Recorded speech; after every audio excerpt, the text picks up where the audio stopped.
picture. Yeah, don't we? Uh-huh. All right, let's see. It's 2 o'clock. I guess I can go onto the webcam and say hi.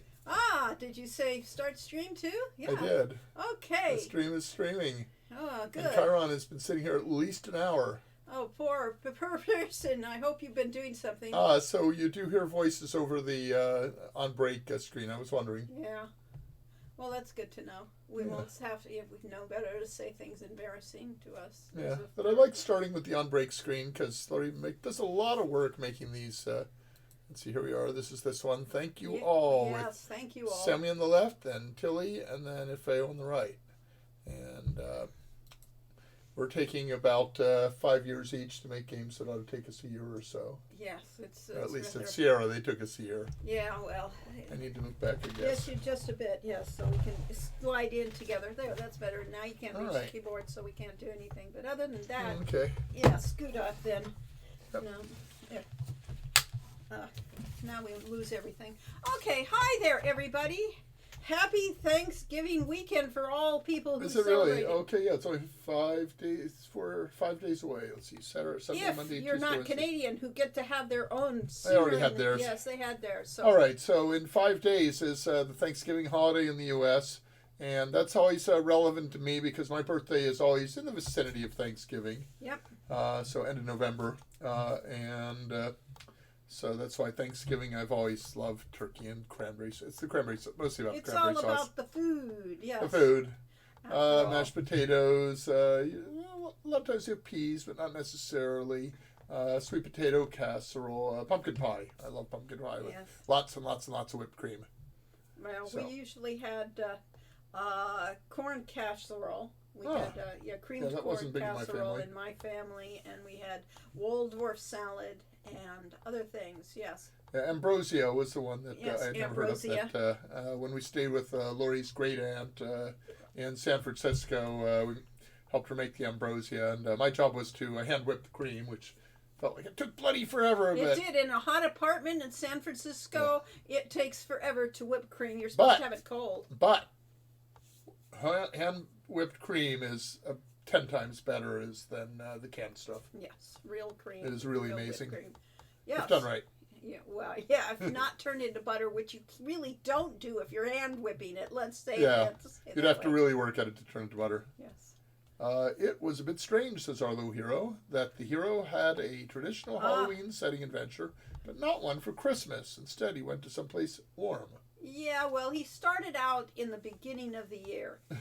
And then when we went to all the way around the year and he wound up in Greece, they don't have a lot of snow in Greece. Unfortunately, you can't have a and I was going to say that our Christmas kind of themed game would have been Shadows of Darkness, set in Mordavia. Well, no, I guess there's no snow there. So the snow is in the first game. So we called the first game Spring. And it was Spring. It's really, but not really because the snow is still blocking the passages. So it was spring, late winter or early spring. No, in most places that have high country. Anyway, snowy, which most people associate with Christmas, was actually our first game. Yeah. But I was going to say, Mordavia, definitely not a good one for Christmas cheer. No, it was definitely the Halloween vibe. So Lori said we were going to wear these shirts today because this is our way. Thank you. Yes, it's the thank you today. That's our theme, yes. As opposed to the other you. Yes, and Brainiac says, I imagine the snow is much like Hawaii's. They get it on top of the mountains. This is true. However, you will notice if you've followed our summer days stories that we've always had a Christmas card and the snow and Christmas cards and things like that. So clearly the world is having not a nuclear winter, but but the equivalent of the Krakatoa winters and the volcanic winters.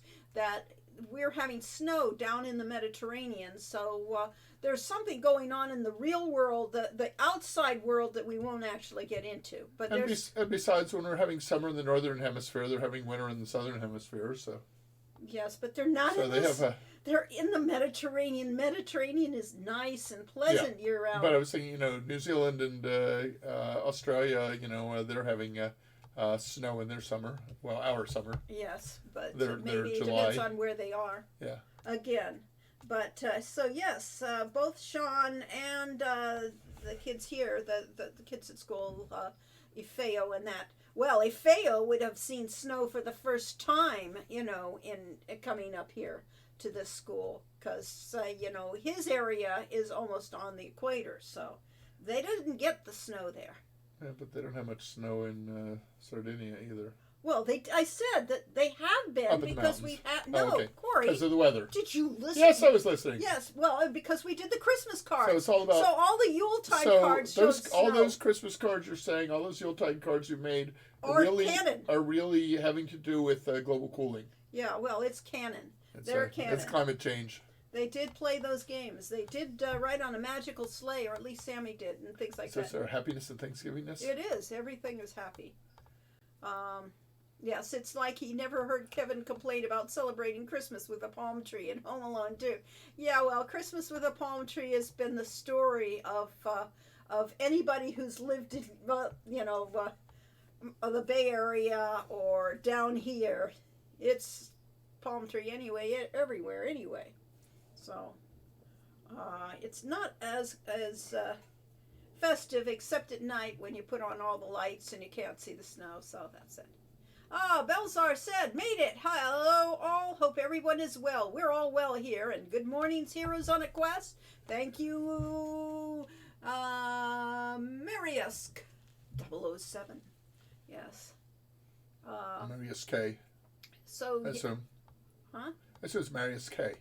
Well, Marius K. Could be. I'm trying to turn it into one word, yeah. Could be Mari USK, but Could be, yeah. I don't know what And USK stands Arlo for. here says, what kind of challenges would the heir to the Borgovs have had in the spin-off game you talked about? Didn't the hero pretty much clean up the town by the end of Quest for Glory 4?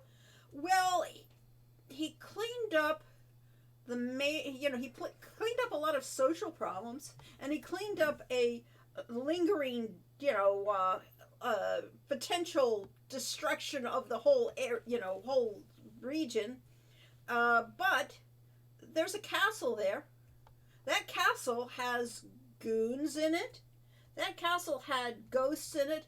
Just because he sings... maybe those goons would work for the heir of the Borgovs. They would, depending upon the heir of the Borgovs. Yep. It would be interesting. So there's a lot of diplomatic issues going on, because Baba Yaga still lives there, and you would need to deal with her.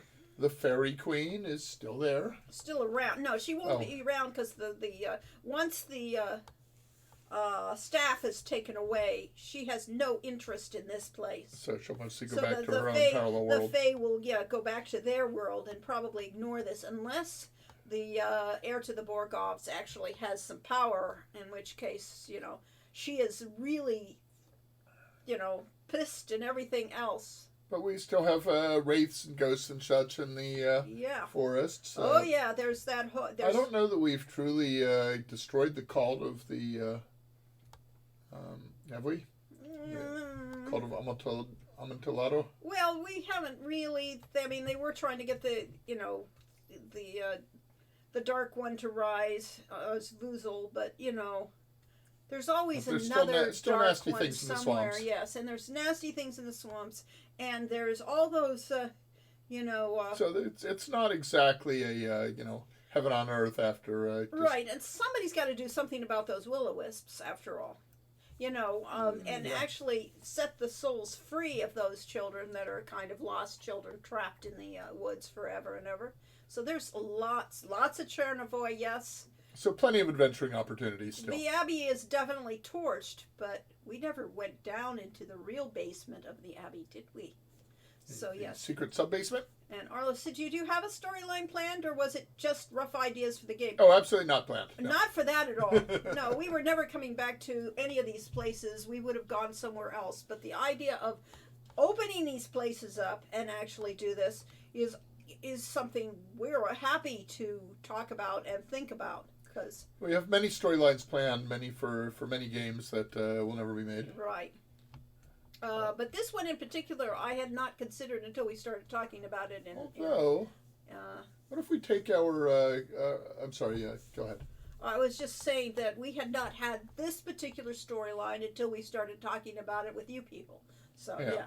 Yeah, so what could the next game be? Well, it could be this.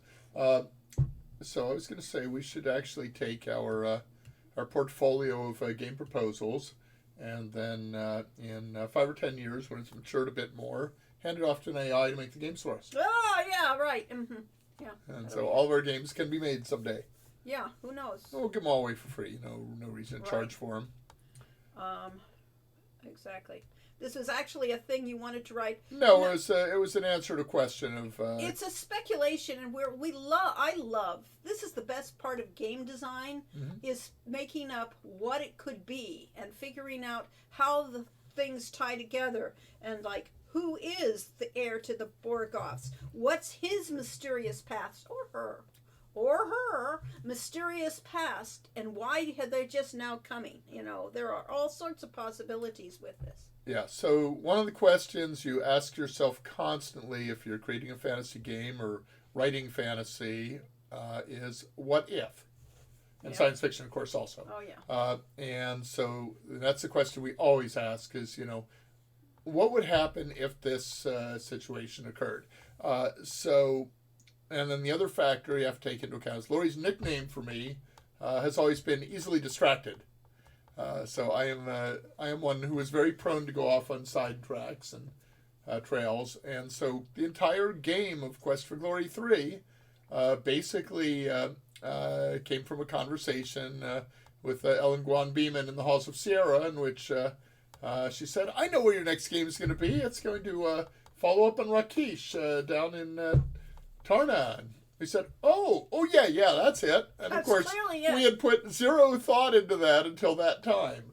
But once she got the thought rolling around in our heads, we said, maybe we don't want to do, the very dark game of Shadows of Darkness right away, and maybe putting another game in the series in between and putting it down in East Africa would be a unique setting, and we have some very interesting, little story threads that we put in there with the whole thing about the demonic prince and stuff like that, and Rakesh's unhealing wound, which is sort of like the fisherman and Christian. Yeah, the Fisher King, yeah. So, we've all sorts of these little tidbits in there, and, we want to explore them all. Yeah.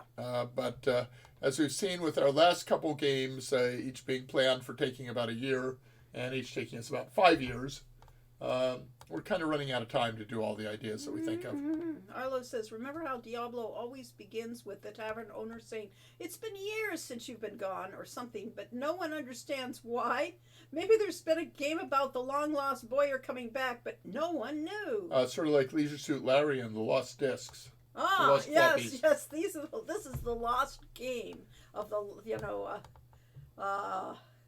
the lost Boyar of Mordavia. Of course, Larry prefers never to be floppy. I see. Okay, good for that. So that's why the floppies are lost.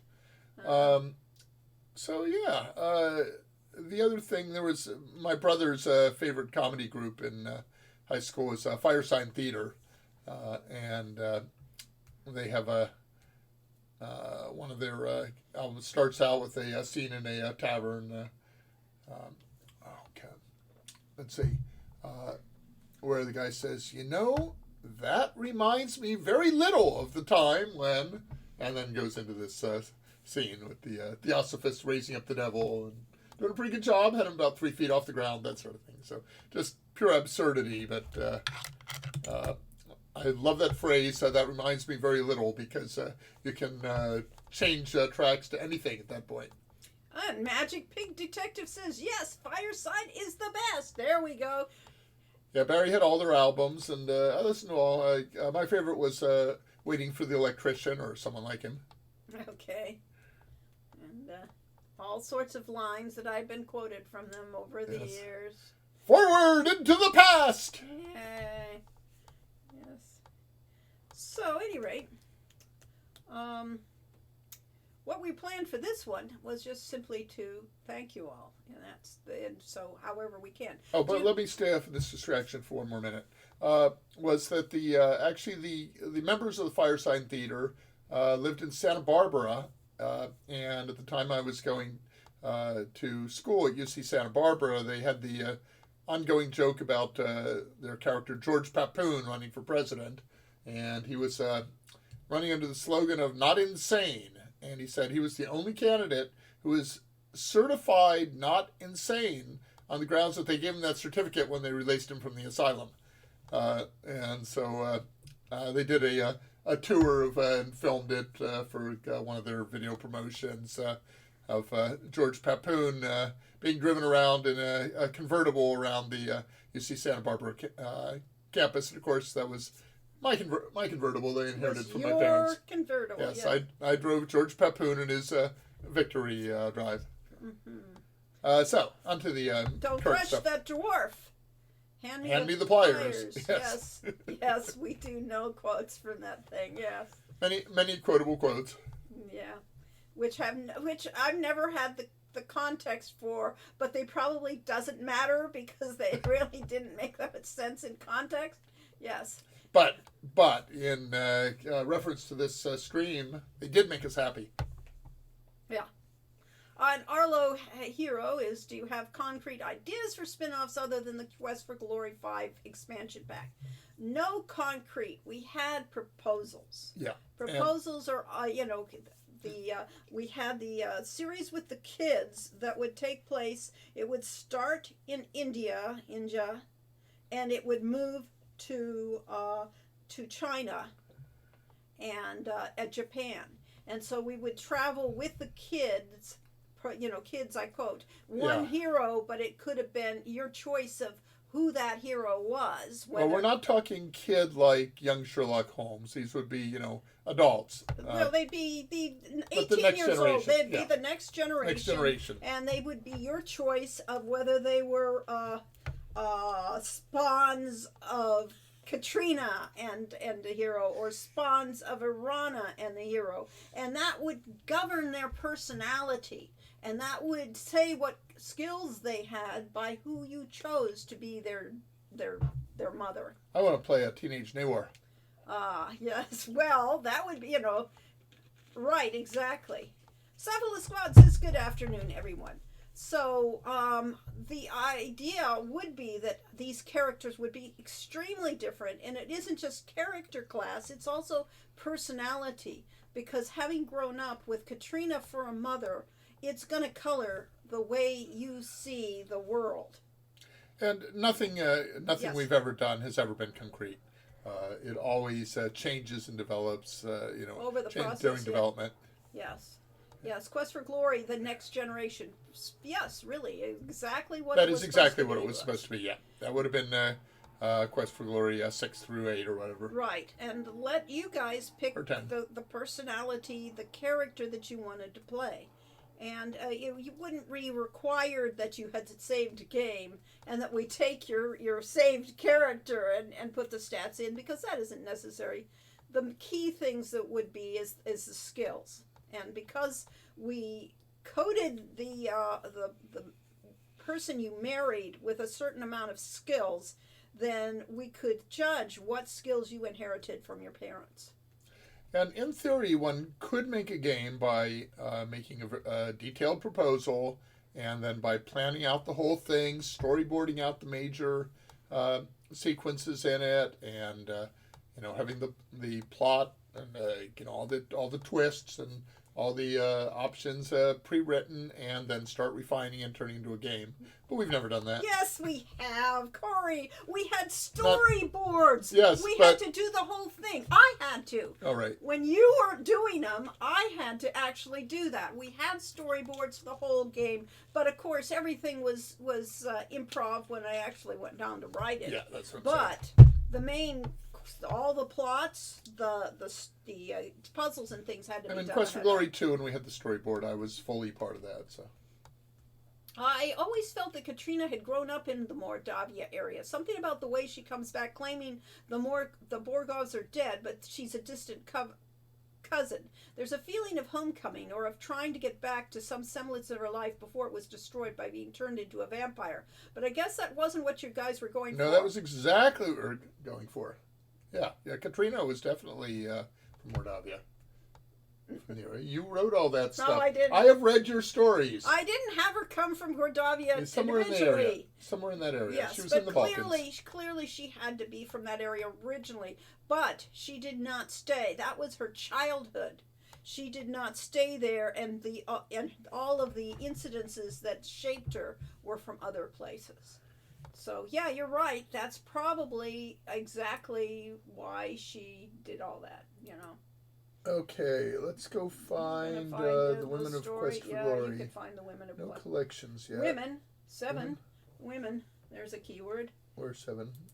7. Women 7.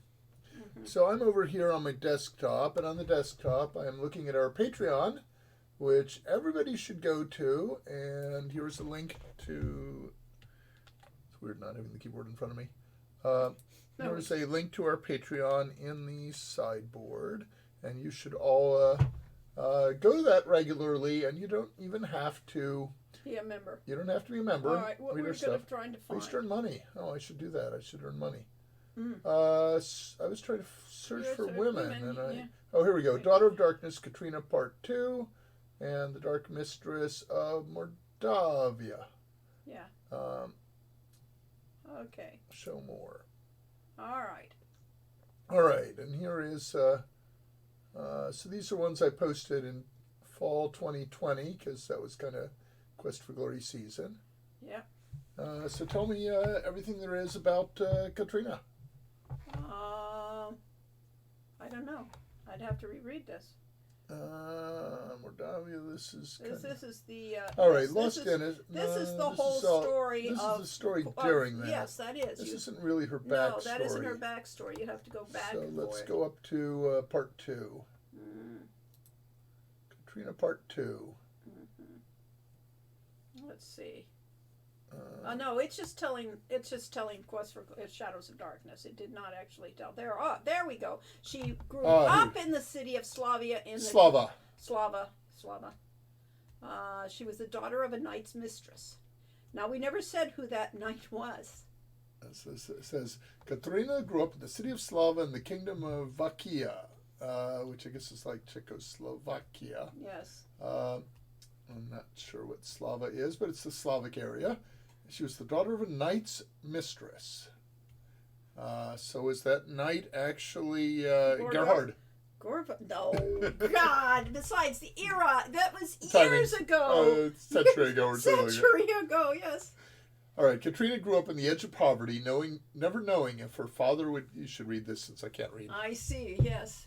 Let's see. Right here. She grew up on the edge of poverty, never knowing if her father would continue to support her and her mother from month to month. She hated to see the fear on her mother's face when the knight did not show up to pay her bills.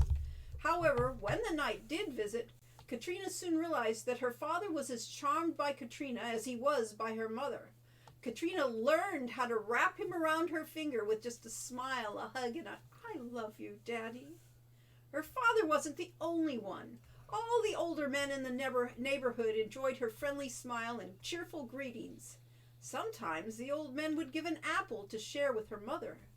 As Katrina learned from her mother, you do whatever it takes to keep from being helpless and hungry. There we go. So, yes, Katrina did grow up somewhere near Mordavia, but not actually in Mordavia. But clearly, since we're retrofitting this, Yeah. She was the knight was one of the Borgoffs. And how much of that backstory had you written in your mind before writing Quest for Glory 4 Shadows of Darkness? None. That's what I figured. Yeah, it's all. But clearly, we rewrite the canon as the facts become known. Exactly. Boop. Yeah, that was too small to Yes, read over the let's screen see. anyway. So Uh-huh. anyway, so you should all go to the Patreon. You can read all the backstory of the women Yeah. of Quest for Glory and so on. Expansion 2, Quest for Glory, should include an option to marry Baba Yaga. Well, Yeah, the number of people have said that actually. and that would be very And interesting. you know how to keep her happy? Yeah. Food. Yes. Yes, the hero and Baba were getting a bit chummy. Yeah. And Arlo says that their Winnie Cooper was named Lori Ann. Lori needs to use her middle name more. Yeah. My my SCA name is Anna Loria, and I used Lori Ann Cole when I was, going to be an author. I used the Ann a lot there. And my SCA handle, which I haven't used in years, is Erasmus von Spielberg. Yes. And Belsar says, Katrina's backstory reminds me a bit of Evita Peron's. A little bit, yes. It has probably pulled something of that because, the whole... You wrote this after we'd seen Evita. Yeah. Yes. But mostly it was because that was the way of it, you have very few choices, but Katrina's mother was beautiful. It's where Katrina gets her charm. Katrina's mother used any feminine wiles she could to try to get above her station and try to actually make a living. And you do what you can if you have no power. So, yeah.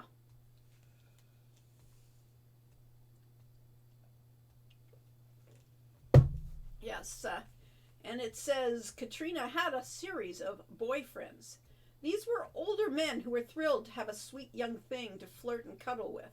One of these older men was a wizard. He was surprised when Katrina showed an interest in his magic. He was even more surprised that she had a talent for magic. Soon, she learned all that he could teach her. Katrina saw magic as a means of taking control of her own life. No longer would she be dependent upon others for food and shelter. She had the power to take charge of her life. She would never be helpless or hungry again, or so she hoped. Yes, and I also think with a line like hungry or helpless again, I have to think of Gone with the Wind and that iconic thing where, during the middle of, she's starving to death in the middle of the war and they have no food, and she actually pulls up a carrot or something from the ground and eats it famished, and she swears, as God is my witness, I shall never be hungry again. That sort of thing, yes.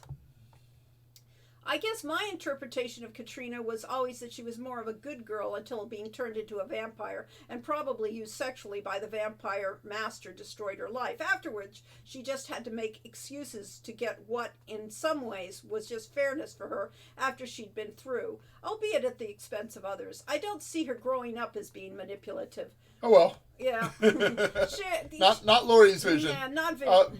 But she's manipulative because it's the facts of life. And that was... she did what she needed to do. She wanted to be good and that, but she didn't have an opportunity. She was sweet. I mean, and she truly comes to care for the hero. And she certainly cared for the child. I mean, Tanya was a chance to have somebody to love in her life. So she never had it other than her mother, who was really sweet and loving, and her father. Well, he loved her. I mean, she was so charming. He couldn't help but it was part of her ability. Yes, the SCA requires that no other member have the same person's name as any other. Name, yes, yeah, exactly. Yes, that is true. And you have to have if you create your arms, that needs to be unique in. 2 or 3, I can't remember. I think it has to have at least 3 differentiations. Maybe it's 2 from any other. Coat of arms is not technically heraldry. Your heraldry must be distinct from any other SCA member's heraldry. Yes, my symbol was a feather over a dragon, and that was because I was joking off the idea it was Pendragon. So I was clearly of royal blood, but I never said that to the SCA because they would probably have rejected it. Would have rejected it flat out. So I had an unknown pun in my name. Yes. I had one with guitar and guitar and chest rooks, which was really too complicated a heraldry. I should have simplified it more. I use and Yoshi. It's hard to draw. Yosh says, I've used Erasmus for a D&D character. He was a wizard with a rat familiar named Fenris. He was one of my top 2 favorite characters. Oh, I loved playing Fenris and Erasmus. They liked writing their dialogue and things like that. Yes. So I have a World of Warcraft hunter, I believe, named Amidala.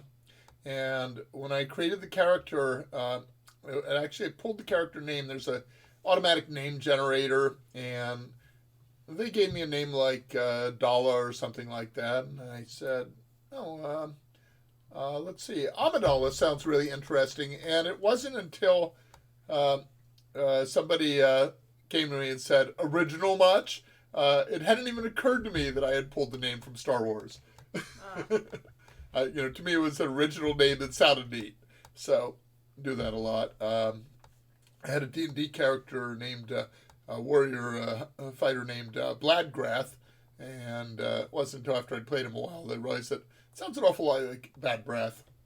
Yes, he would have been teased as a kid. So you really have to watch out how you name your character, or how you are named. Yes, and Arlo Hero says, oh yes, Erasmus was always my screen name in the old days.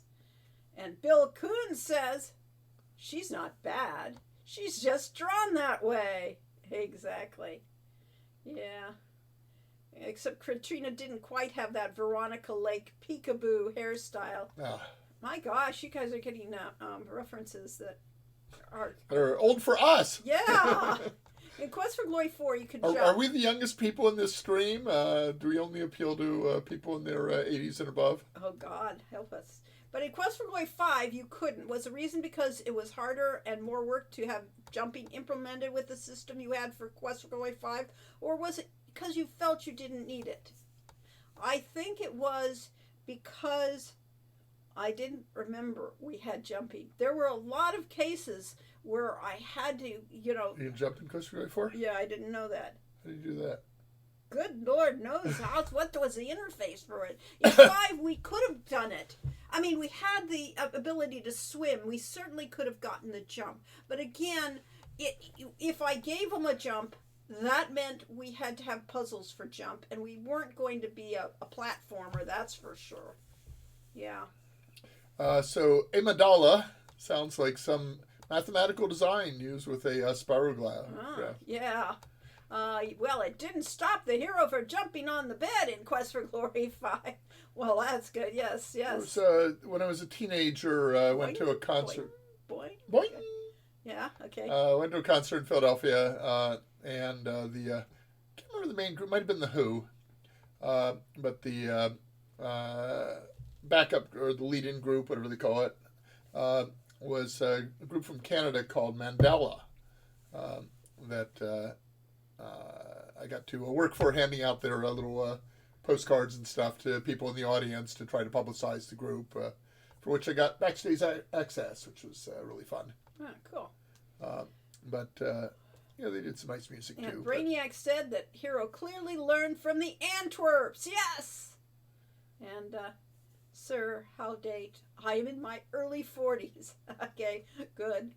And Edenwaith says, I love old movies, so I've seen quite a few films with Veronica Lake.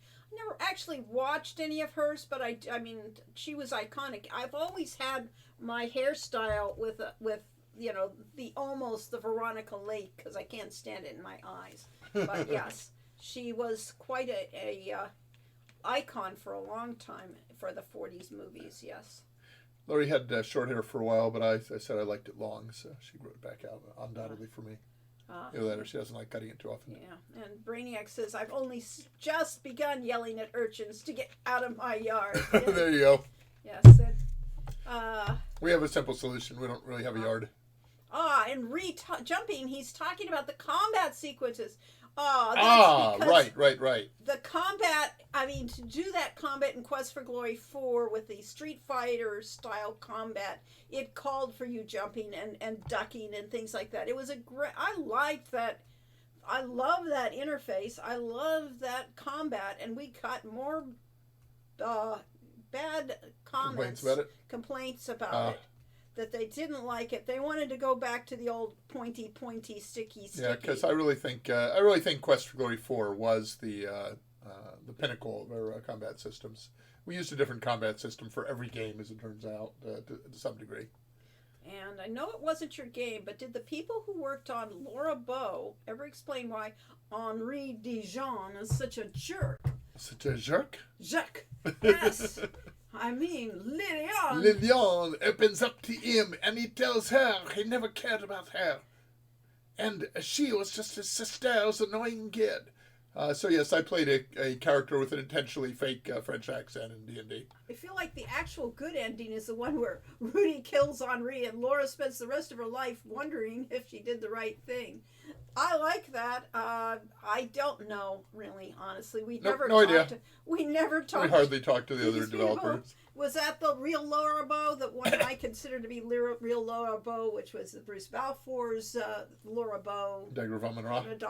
Yes, Dagger. Or the original one, which was just sort of the mystery house that Roberta wanted to have us play. Yeah. Yes. Well, there were some puzzles in Quest for Glory 4 that did include jumping option. Oh, that's good. You mean the backflip stuff for the thief? Yeah. Okay. Yeah.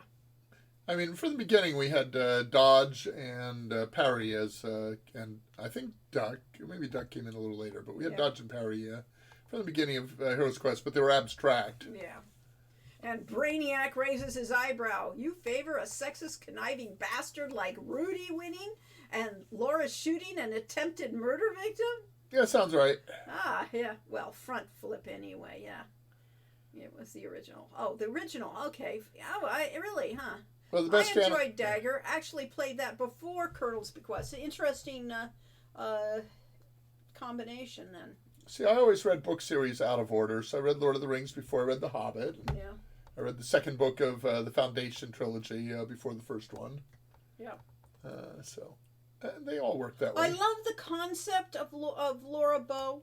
I loved the concept of Colonel's Bequest. I thought it was a great format for a game. As somebody once asked if I would ever do, if I had a choice to do another game at Sierra, a different series, I would have picked Laura Bow. It had so much potential, yes. Yeah, so the story we heard from Roberta was that she and Ken had gone to a theatrical presentation in Hollywood that I actually saw ads for when I was down there, that was basically interactive theater. And it was a murder mystery thing where you got, dinner and live theater essentially, and it was held in a mansion. And then as you walked into each room of the mansion, they had actors in there that enacted a part of the play. And you could go and do it in pretty much any order, and then try to solve the mystery based on the clues you picked up. So that was the inspiration for Colonel's Bequest. Yes, exactly. And it's a format that really works well for a video game. Other than the FOMO, the fear of messing out, is you might not realize that by experiencing things in a certain order that you've actually changed the way the game plays, and you don't know what to go back and try differently. Honestly, I think the modern incarnation of the Laura Bow style movies really were the what was the one with the detective that it's stupid French name that he isn't. Poirot. No. It's modern, and it's the where they've got two shows with dysfunctional families. So the one Knives Out. Knives Out, yes, that one. Yeah.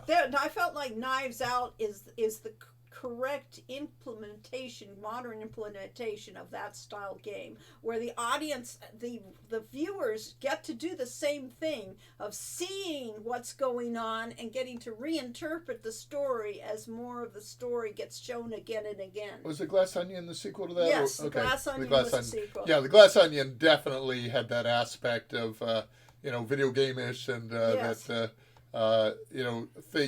Scenes you saw kept kind of changing their meaning yes, as it developed, as and you felt like felt as though things could have been done in a different order and could have given any of a number of different stories could have resulted from that. Yes.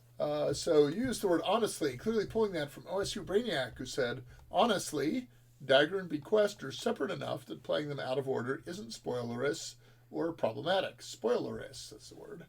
Yeah. Now, QFG in general, or certain QFG games, those would be a bad idea going out of order. Yeah, they wouldn't be. You really wanted to do it. Yeah, that way. Quest for Glory is designed to be played in order. Yeah, it will be. Doesn't mean people did, but Yeah. it's designed to be. All right, and Belzar said, sort of like those. Thank you very much, Quest Glory Quester. Yes, thank you for subscribing. Yes, Thank you very much. Let's see. Belzar said, sort of like those old aristocratic family with dark secrets trope, which is Knives Out was definitely the aristocratic family with all sorts of secrets. Yeah, my family's one of those. Yeah, I'm right. I loved Lorabo games and was sorry there wasn't more. Yes. And they said Puero. No, I was more recent than Puero. And Arlo says, I know we've discussed this before, but I really like King's Quest 4 and wish Laura Bow had more of a feminine influence to it. Well, that's the trouble. Neither Colonel's Bequest nor Laura Bow had much female influence, even though Roberta came up with the ideas. The implementers were all guys, really. So actually, yeah, the detective in Knives Out was a parody of Poirot directly. So yeah, no, not. You know what Poirot was a precedent. Yes, Poirot. Yes, I remember him in great detail. God, yes. I read all and the by books. the way, he's Belgian, not French. I know that, but he had that kind of accent, the fake French accent that all the actors who ever played Poirot used to have. Le fake French accent. Yes. Some other company is trying to make a new Laura Bow game, but I still haven't heard anything if they got permission to make it. And now with Microsoft owning Sierra, who knows if the new approval would be necessary. Maybe we'll have to see. Who knows what's going to happen with Microsoft. Yes. I also really enjoyed King's Quest 4, and it was actually the game that got me into Sierra and adventure games. Yeah. Let's see. And then the Colonel, okay, we're talking about the Colonel's because he's sleeping with his employee who's half his age, and he tells his niece he never really cared about her. Is Rudy really that much more of a jerk? I see. Well, these people have stuck with you all this time. They're certainly memorable. Another interesting tidbit from Microsoft's acquisition of Blizzard Activision, they also own the old Infocom IP. Oh, really? Oh, okay. That's true, because Activision owned, bought Infocom and yeah. Laura's one of the ones I'd most be happy about a revival now that Microsoft purchase seems to be moving forward. So, I mean, why not just take something like Zork and turn it into a 3D graphic adventure game? It would work perfectly fine. You mean like Roberta like somebody did with Colossal Cave Adventure? Yeah. Okay. Sure. I mean, that could be that's done. an idea. Yeah. And if you have Microsoft's marketing muscle behind it, it might even sell. Yeah. Which, unfortunately, I don't think Ken and Roberta made a lot of. No, I don't think they did. I was going to show off my spreadsheet, but which I won't do. But I will say the bottom line is I discovered that over the last 12 years since 2012 when we ran our Kickstarter for Hero U Road Redemption, and then we ran the Summer Days Kickstarter.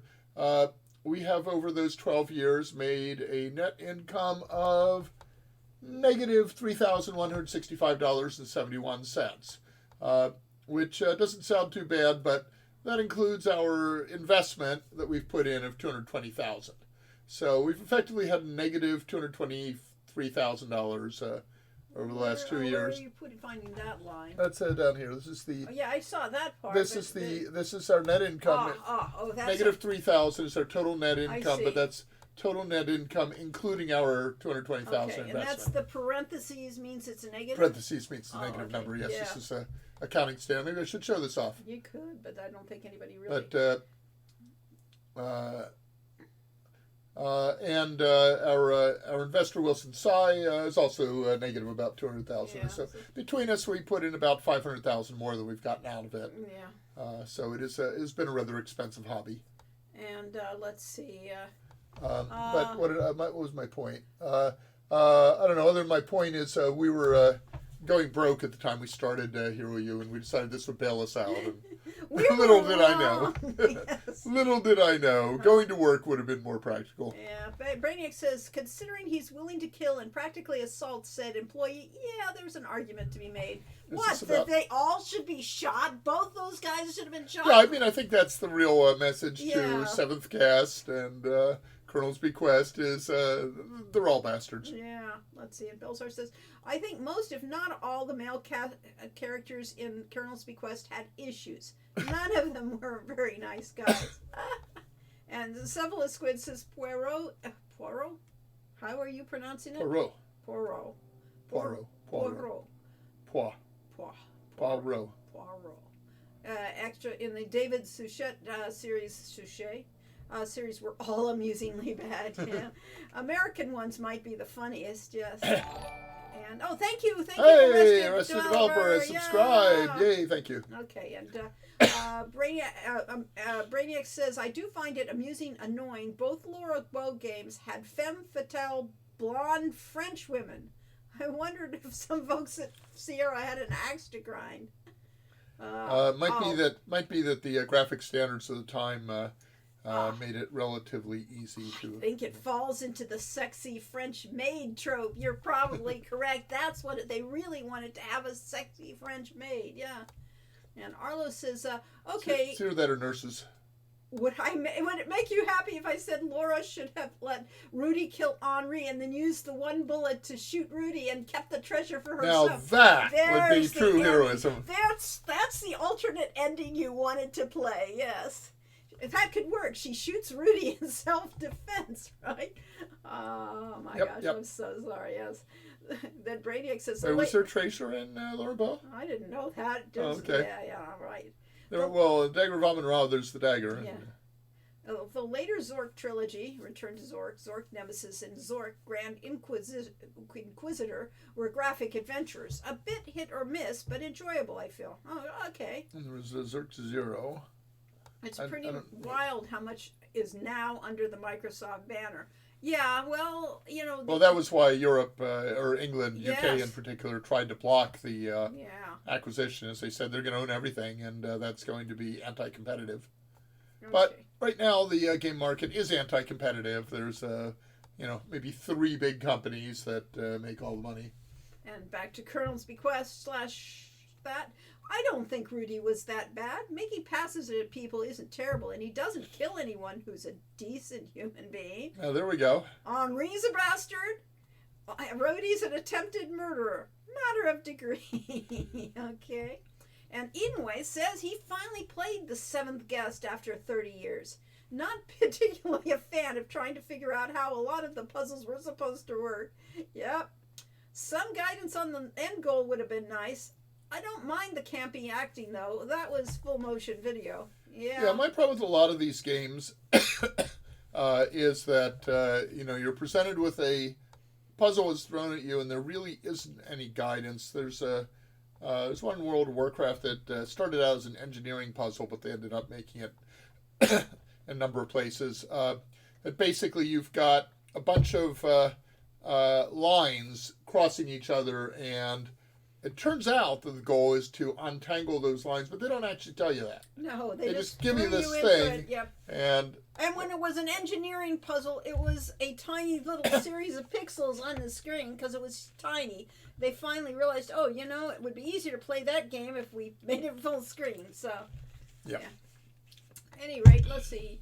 Attempted murder. But that's a lot of games basically. You're just kind of, you don't have any idea what the interface is or Yes. what it is you're supposed to be doing. So yeah, Seventh So we Guest feel like you was- need an intro. was one of those things with which threw you in a puzzle and said figure it out, and you had no clue. So we wound up using the clues. They did have a clue system in it. They had a clue system. And I tried to mostly solve them myself Well, yes, first. but we had to actually use the clue system more often than not. But there was also a more patient time than now. Yeah. That people are willing to spend a lot of time trying to figure stuff Right. out. Arlo says attempted murderer of a bastard. Context matters. Besides, if Henri dies, Sully doesn't inherit, and she deserves to. I'm glad she got to inherit after that. Yes. I was going to say the Fool's Errand was the first the really great game that in that type of game of throwing puzzles at you without telling you what they're about. Yes. But the interface makes it pretty obvious that, okay, you're supposed to swap pieces of a jigsaw effectively, or you're supposed to hit these buttons that do something to the strings of words on the screen and try to make. Or you're make a trying to meaningful get through sentence. a maze that keeps blowing you away. Yeah, the mazes were really fun. Yeah. Fun. Yeah. that you see a maze that you can't, that there's no way through except that you get to a blocked passage and suddenly a wind blows you through the wall, or the wall shuts in front of the doorway, shuts in front of you, and stuff like that. Webhead Spidey says, well, let's hope Microsoft is open to revisiting Quest for Glory and using their marketing to hopefully make some profit if the opportunity comes to make a sequel. However, they would not probably find any reason to involve us, unfortunately. And Brainiac says, no, not going into that some people deserve to die viewpoint. That slippery slope is not wise. And Harlow says, dude, your avatar is Severius. Okay. And Brainiac says, there's making a pass and then trying to force himself on Phoebe. Twice. Yes.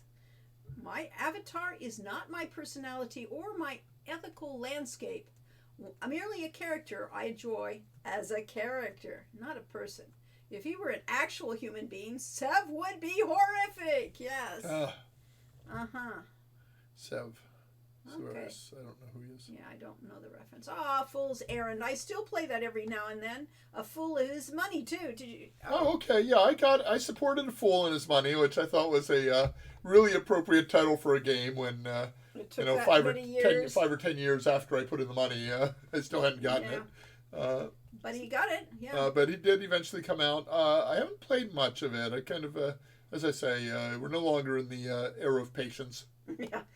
And don't know if Fool's Paradise will ever come, but we can hope. Yeah, well, it was interesting. I didn't find what we were seeing with The Fool and His Money. I didn't think it had the same spirit as the original, which I really enjoyed the originals. Yeah, and I subscribed to the newsletter of the author's name I've now forgotten. Oh, well. Cliff Johnson. Something like that. Cliff Johnson or something like that. Yeah. Author of The Fool's Errand and Fool and His Money and 3 and 3 and a couple other games. Cephalus Squid says the clue system in the latest Monkey Island game was well done in my view. We haven't played the latest. Yeah, I played the beginning of that and really liked it and just haven't gotten back to it. Yeah, you should play that. You'd probably enjoy it. And Belzar says, if I remember correctly, pretty much all of the male characters in Colonel Bequest were sexist, chauvinists, and jerks. Well, it was reflective of all the men at Sierra at the time. Well, yes. Yeah, really. It wasn't, there was a fair amount of that going on in certain places. But the people that, like Doug Daring and that, they were not those people. Therefore, they felt, justified to, make these people tropes. I was a terrible flirt in my upper teens and 20s, and I do really think he was probably terrible at it. So therefore, I think that's the correct adjective. Terrible flirt. And I mean, basically, you are that type of a flirt because you have no self-confidence and you're terrified of women, and but would like to spend some time with them. So that's what a terrible flirt is all about, and that's what I was. The one thing that annoyed me of Return to Monkey Island thus far was the lack of physical edition, the basic PC physical edition. The consoles all got one, but not the PC. That's interesting. That's definitely a decision on somebody's part, yeah. Oh, well. And so, any rate. Do you enjoy Shakespeare but dislike him for slandering Macbeth? I don't know. I mean, all of the history is just a storytelling exercise at this point. I mean, the real Macbeth is long gone, but Shakespeare's Macbeth will live on forever as long as somebody's doing plays. Yes. Well, we are nearly at the end of the first hour, so we should play one of our videos. Okay, we should do that. And this is all fan service. Literally in the context. Which one was it? This one. Hero You First. Yeah, Hero You. So this is all in the context of giving thanks Yeah, we want to And- give thanks to everybody that has worked on our Put games this and on the desktop, and there's my video credit. folder and and end credit. credits, and Yeah. then I will make that full screen as soon as it Yeah. comes up. Oh, yes, Doesn't work full screen. Oh, there it goes. There. There's our people. David Melanson. Melanson. Melanson. Sorry, I know. I got the name's name wrong Right. for years. All our programmers over the years. I don't know why our name is at the bottom, because I didn't program it. Well, you did use Oh, Composer all right. to We do decided programming light Composer, stuff. yes. Yeah, you were Yes. a scripter. That was a scripter, yes. And the Concept Art House, Terry Robinson, Eric Chang, all of these images that are off of, J.P. Selwyn's. You didn't get any art credit, even though you did a lot of concept art. Oh, well. Administration. You get the administration. Yeah, well, that was my main job. Yep. And then, The wonderful real fans and backers. new fan service. Yes, exactly. We want to do fan service. And there are our major supporters like Catherine Owen, the Darla, and others, yes. And all the credits, because we actually did have to give credits to Slack or whichever one that we had to do. Oh, those didn't have, this isn't the full credit system. No, Okay, fine. that's all we had. That was No. the actual game credits. No, there should be the credit with all the backers version. Did we make a movie of that, or Yes, did it was in the back of the movie. No, well, we? let's see. I wanted to put all the names up there, and it didn't actually have it on that version. I thought I'd run it to the end. Oh well. Yeah, I guess you Guess should we watch did. this first. I guess huh? I should have. Oh well. I'll let's go see, find it. Promo videos, intro, Doesn't- cutscene videos. No, it won't be in that. I'll have to look for it myself. Again, don't bother. Let's go back to our thing. Yeah. Well, promo videos. Made with Google, yes. Well, I mean Google Slack and Google Drive and those things, Dropbox. These are our tools of. I'll just run the other one. I'll do. Okay, you're going to do the. This is Summer Days end credits. Okay, fine. Yep. Those pictures that you saw in that scene were the ones that were made to create these things. This was Al Euphrazio's cartoon characters that he did. And these are our many, many people that supported Summer Days. I'm going to finish Hero You one of these days. I've just got too much to enjoy and not enough time. Yes, I know. I love that the fans got to say what they wanted to be for these credits, and so not all the people wanted to look like themselves. They wanted to be who they wanted to be. And honestly, And some of them like Matthew and exactly. yeah, we're just portraits. The cute doggy was in part the inspiration for doing Sammy's story, because it looked so cute, and it was like, it would be fun to have a doggy as the main character. So yeah, the backgrounds are the various backgrounds for the game. This is from Efeo's story that you see those things. There's Jess. So the game that is still being written, that has Yes. pieces in there. Yeah, well, the backgrounds were all done in originally Efeo and Sammy's story, And Tilly's Tilly's Tale were going to be the same game, so many of these backgrounds would be for both of them. Until it went totally out of control. Until, yes. So a little loud and noisy, I found. Probably. Yeah, I needed volume control on the video, unfortunately. Yes, Probably turn it down here because we're in a player. you can. Yeah.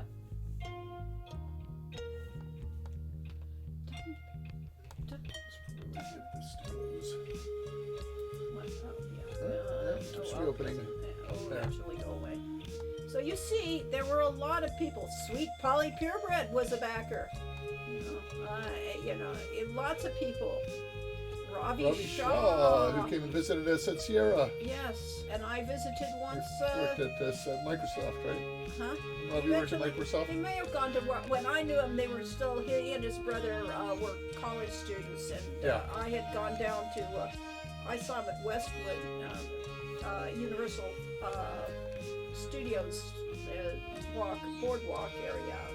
Went to lunch with him once, So some of these people I've met over the Yeah, years. and you never know, who will the transition between fan to professional and back again. As one of the fans that came to visit Sierra was this guy named Jeff Kiley, and since then he has become a major face of gaming in the video games awards ceremonies and stuff like that, and is a huge influencer in the game industry. Whereas he was just a fan when we knew him.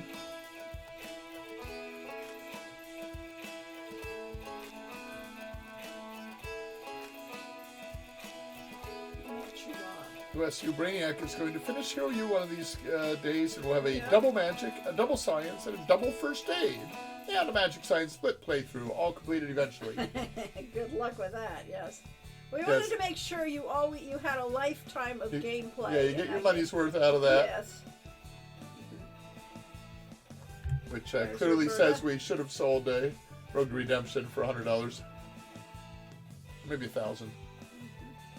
So yeah, well, this is really just to thank all of you for all of your help, support, your love, your continue to keep our games alive. Otherwise, we wouldn't be doing this.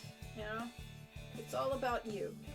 Yeah, we originally had all of the Hero U supporters up on our website, but and that went into the movie, and then I think it finally got lost. The data connection got lost.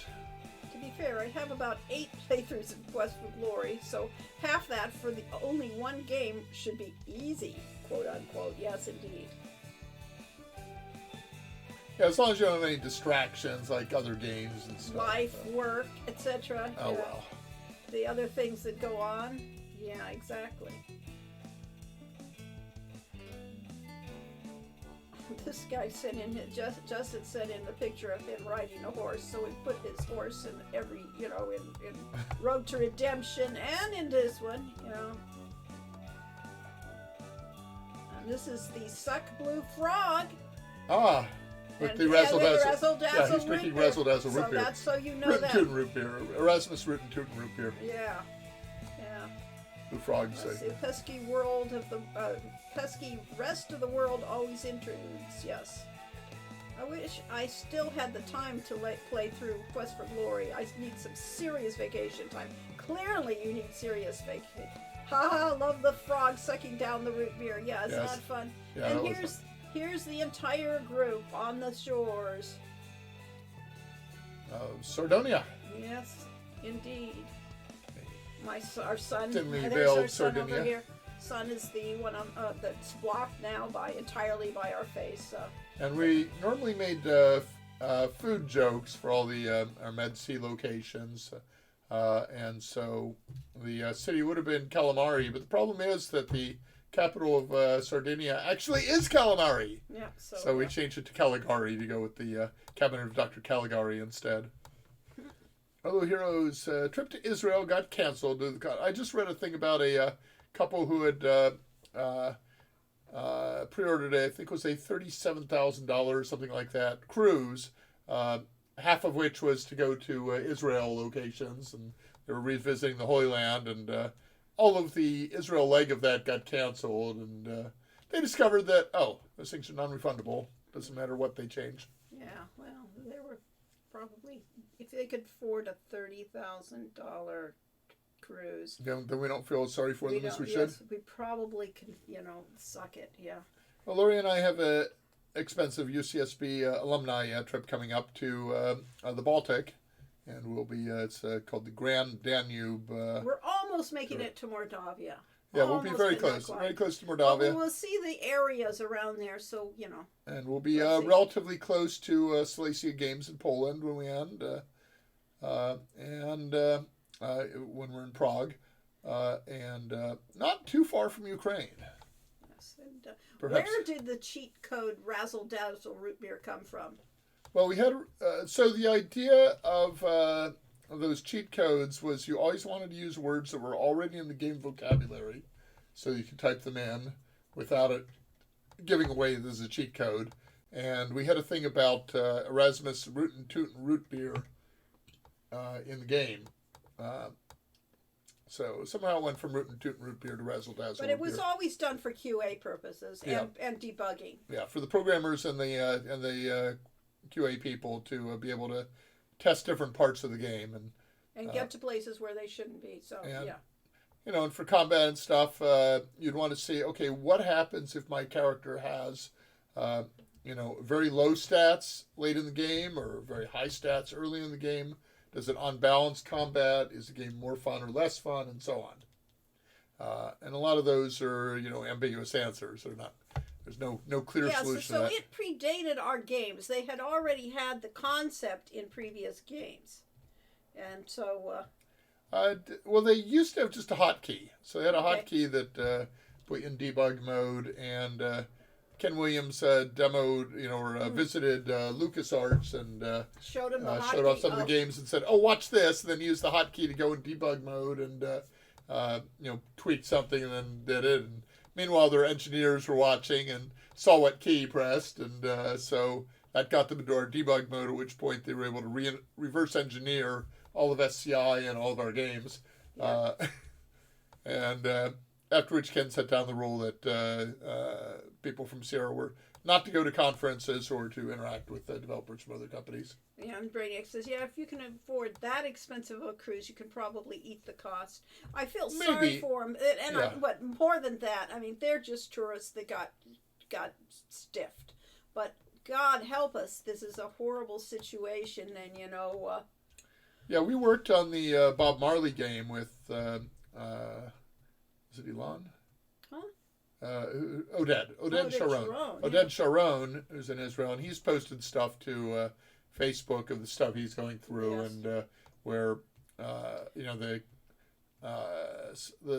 sirens came on, and, he rushed to the shelter, and his parents had been out trying to buy some bread or something, and were caught out, and he had a picture of them basically lying on the ground with their arms behind their head, trying to minimize,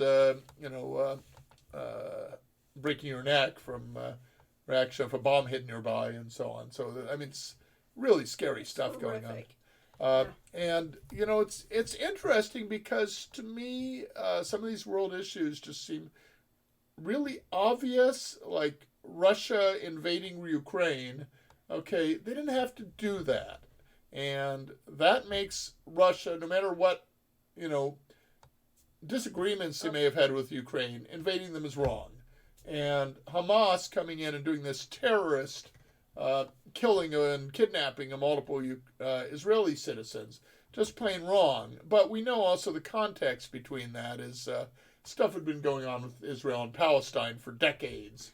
There are no easy answers. There's no easy answers. And as you say, there's a lot of villains. But you still, don't go through and do, terrorist actions and unprovoked, not directly provoked attacks. Yeah. Okay, and Brainiac, to get back to the games, said low stats can be quite fun and make you plan much more carefully. A few of the Quest for Glory speedrunners were happy when I generated some challenge mode single stat characters for them. Fun. And not saying they can't be annoyed, yes. That came up in during Hero U Road Redemption development is a German website and magazine asked, they said, a lot of our people really do not feel combat as any place in an adventure game. This is Adventure Treff, which is Adventure Journey. I didn't know that. I wondered what Treff was. Yeah. Okay. So I promised them that we would have an alternative to combat everywhere. At some point, I came up with the aha that getting all kinds of fancy equipment and weapons and armor and maximizing your combat stats is really only important if you want to do more combat.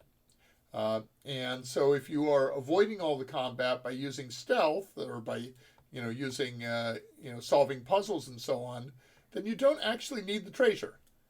So we can reward the treasure, which largely consists of combat capabilities, to players who are playing it as a role-playing game, and people that are playing it as an adventure game. You don't get to defeat the the mummy or whatever, and take we don't have mummies, but and take its magic weapon, but you don't need the magic weapon. So it actually kind of works out. So we actually made it so that Quest for Glory Road Redemption can be played entirely non-combat, and it is really difficult. It's actually more difficult than doing the combat approach, so that hopefully should appeal to hardcore adventure gamers. Yeah. Let's see. Brainiac says, heck, I remember when Frogwares was talking about still working on their Sherlock Holmes games during everything going on in Ukraine. Remember, Ukraine is absolutely huge. It's dwarfs, gigantic. Yeah, land massive. Texas. Yeah. It dwarfs Texas, and you can drive 9 hours in Texas and you're still in Texas, or so the story goes. So it is huge. I think Ukraine, landmass-wise, is bigger than Russia. Oh, really? I believe so. Okay. So it's not, it's the more powerful country attacking the weaker one, and Ukraine had nuclear weapons, but had voluntarily turned over all their stockpiles to Russia or destroyed them. In return for peace agreement with Russia, and we saw how well that worked over the long run. Russia nuclear power really fits the bully category in that war. Yeah. But they're not attacking a tiny little backwards country. Yes, and that's why Ukraine has been able to defend itself. And Yosh says, speaking of vacations, I'm on my first trip outside the U.S. now, visiting the UK. Great, have fun there. I'd love Wonderful. To, yes. Yeah, we had a lovely visit to London just before COVID. That we went to basically a competition, a game competition there, and showed off. And it was the trip was pretty much wasted as far as actually getting any publicity or partnerships from the game. But we got to see it, yes. But we got a lovely visit, London, lovely visit to London. Yeah, and got to go on the Harry Potter tour of London, which showed all the sites that they actually filmed things at. So where Diagon Alley was filmed and so on. So that was fun. Well, I mean, it was influenced by, not that they filmed there, because it was interesting. But yeah, we enjoyed that a lot. Yes. And Brainiac says, people love easy dichotomy. It's rarely ever that easy. Yeah, well, we like simple explanations for things. We don't like the world to be as complicated as it is, and that's what games are for, yes. This is one of the problems that the Democratic Party in the U.S. has, is that the Republicans go with, few-word slogans and, emotional approach and so on, and the Democrats try to have policies that they can explain, and the typical Republican, the typical American listening to the explanations, falling asleep before the 5 words in. You cannot listen to explanations. You want answers. You want even policies that we approve of, we have trouble listening to. So I understand why because otherwise, policy-wise, it just seems like most of the stuff the Republicans are doing is just wrong. And yet, a third of the people in the U.S. are support Republicans and a third support Democrats. It's almost even. Yeah. How can that be? It's because their answers are simple, easy to explain, and they get it. Yeah, and people get it. Yeah. Yep. Arlo Hero says, "Oh, I had a thing like that on my trip to Egypt. They canceled a meeting with the former first lady at the last minute and refused to refund the money. I ended up hiring a lawyer to go after them, but they were international, so there wasn't much she could do. But she asked me to find what evidence I could while I was there. I ended up kind of having this spy theme on my trip of finding out information and whether the first lady really was okay. And then it came up at a dinner with Zaid Hawass, who has been called the most important man in Egypt when I was sitting with him.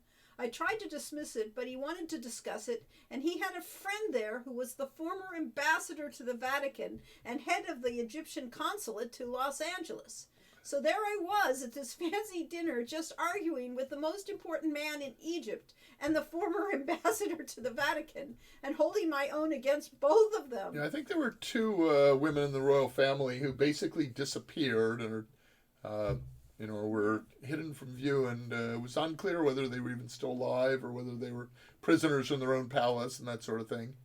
Arlo says, I actually did get proof on tape that meeting the First Lady had never been possible, yet they had been continuing to advertise it and got National Geographic to stop running their ads.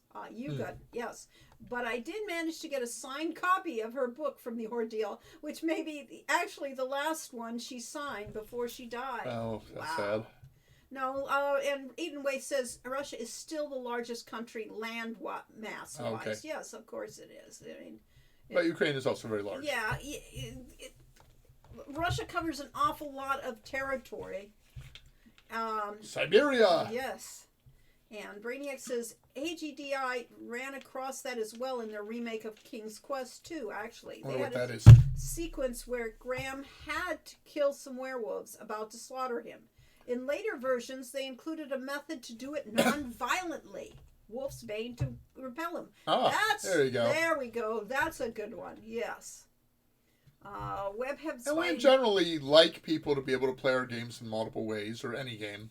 Yeah. And that's one of the appeals of why we play World of Warcraft an endless number of hours, is because you don't actually have to go out and do all the raids and the heavy duty difficult combat stuff or player versus player. First of all, you can turn off your player versus player flags so that people can't attack you. And then you do things like pet battles, Pokemon style, and things where you're just going around solving quests and solving mysteries and stuff. So, basically games that have a number of ways to play are more compelling than ones that are a single way, we think. That's why we did Quest for Glory as an adventure game and a role-playing game. And everyone said, you shouldn't do that. Oh, well.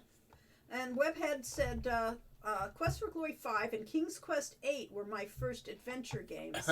Then I checked out the old King's Quest games and was confused at first where the combat and stats were. And I realized this is what adventure games are. I enjoyed it, though. Okay. Yeah, at the time, they had the term adventure game and the term role-playing game that were completely reversed when you were talking computer games versus console games. So an adventure game on the Nintendo or whatever was like Zelda. Yeah, was basically what we would call a role-playing game, and a role-playing game on console was pure puzzle solving, what we would call an adventure game. Oh, let's see. And of course, at the table, a role-playing game is basically people sitting around a table and role-playing their characters, and actually has something to do with role-playing, as opposed to computer role-playing games that mostly have to do with fighting stuff. Yeah. Let's see. Yes, I got into CR games when it was pretty much at the end. Oh, yes. Yes, and Spidey says, I am more of a RPG player, which is why I prefer Quest for Glory. Including Quest for Glory 1, ended up growing up with RPG games like Diablo and Morrowind. Yeah, yes. we also.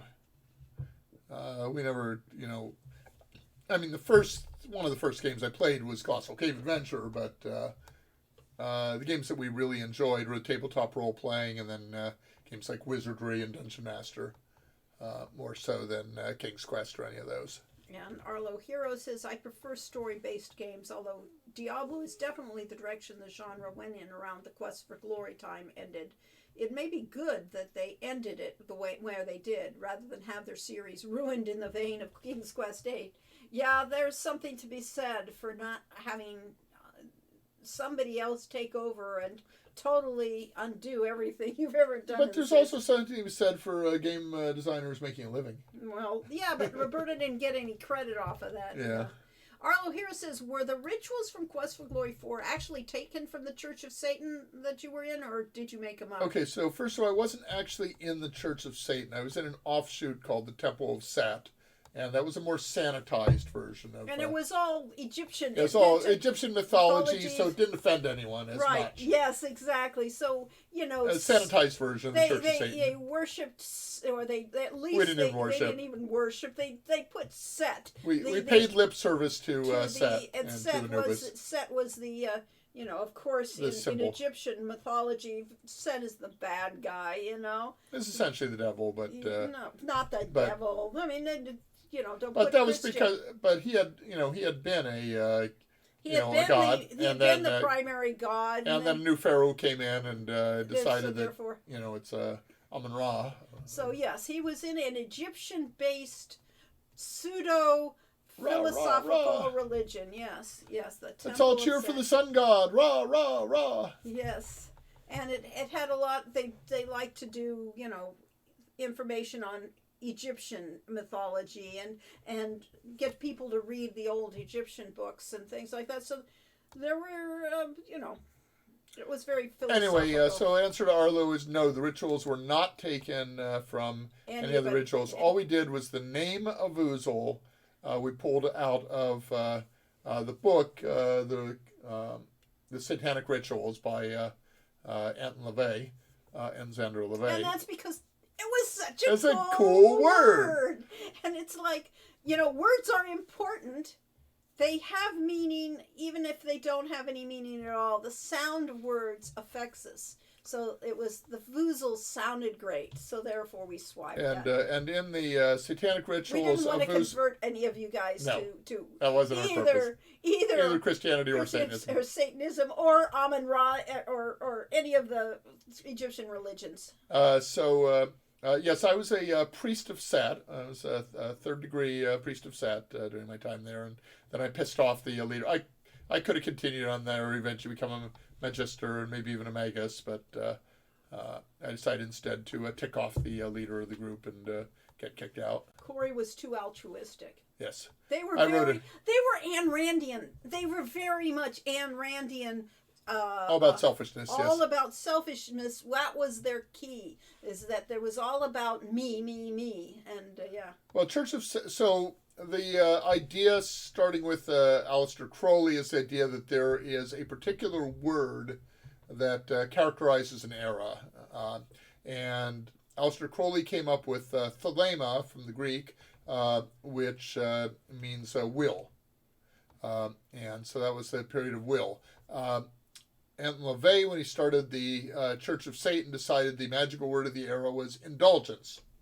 And there was all about excess and sex. And of course, Crowley was into sex and drugs and stuff too. These were the evil magicians, of our era. And then Michael Aquino started the Temple of Set, decided that, indulgence wasn't really it. It was kafir, which is an Egyptian word meaning becoming. So it's all about becoming. And then the question, of course, is become what? Yes, become your higher self, your greater self. Yes. So it was really all about empowerment and improving your personal empowerment is what it was. So it was actually a very positive thing. But the rituals kind of were more role playing, and they were to get in touch with your own inner power, not because anybody believed in any of the gods. And they didn't actually worship anything. No, so. didn't worship anything. It's sort of role playing that didn't acknowledge it was role playing. It tried to take itself seriously. Yeah. But not that I just met the people that were in the religion, and they were mostly jerks. So therefore, it was I really was not encouraging. But I made the connection between when I was a Christian in high school and. I went to a prayer meeting and came out of there and proceeded to back into a light pole because I was all, off on, the feeling of the emotion of the ritual and of belief. And then we had a Temple of Set ceremony where I suddenly realized that it was the exact same feeling as that prayer meeting. And it was all, it was all role playing. But you really felt like there was magic in the room and energy and that, like a good D&D game. It was like a great D&D game. If you've ever played a good D&D game. And they asked, what did you do? Refuse to sacrifice somebody? Actually, what he did was argue that altruism is good. Well, that wasn't actually what got me. What got me kicked out was when I said that was when the original founder of the Temple of Set had passed on his power to another Magus for a while, who had come up with a chem. Nobody needs to know the details. Anyway, and decided that this guy was really taking over, was kind of destroying the spirit of the he temple. got into a politics thing. Yeah, it was a politics thing, and so the original Aquino took over the temple again, and I said, okay, based on all the stuff you've published and your writings and so on, this isn't right. You cannot have a return to a previous magical word. You can only go forward. He argued politics. I argued that you should have to. But really, and he gave, and the high priest gave me a chance to apologize, and instead I sent an open letter to all the priests. So I got myself kicked out fair and square. Yes. But mostly it's that whole idea. But the altruism was just an editorial I had written in their newsletter that said that given that if you can do the self-interest thing, and you have a choice between, if you have something that costs you nothing and will benefit others, then in the long run, that's to your own benefit as well. And people hated that. They said, this is a slippery slope. Once you start doing that, you'll start sacrificing. Starting to do any good is just, the slippery slope. That leads to self-sacrifice, and self-sacrifice is bad. Yes. And yes, it is a good thing that Christiana is in the wrong time zone for these live streams. So that relation, it has been long. We've had a long relationship with Christiana. Yes. We've had to back off a few times. Truly, Corey got excommunicated from the temple of Set. I did indeed. I'm a fallen priest. Yes. Did you actually have a back and forth with Michael Aquino, or was it through others? I certainly spent time directly doing stuff with Michael Aquino. You talked to him? He personally anointed me as a priest.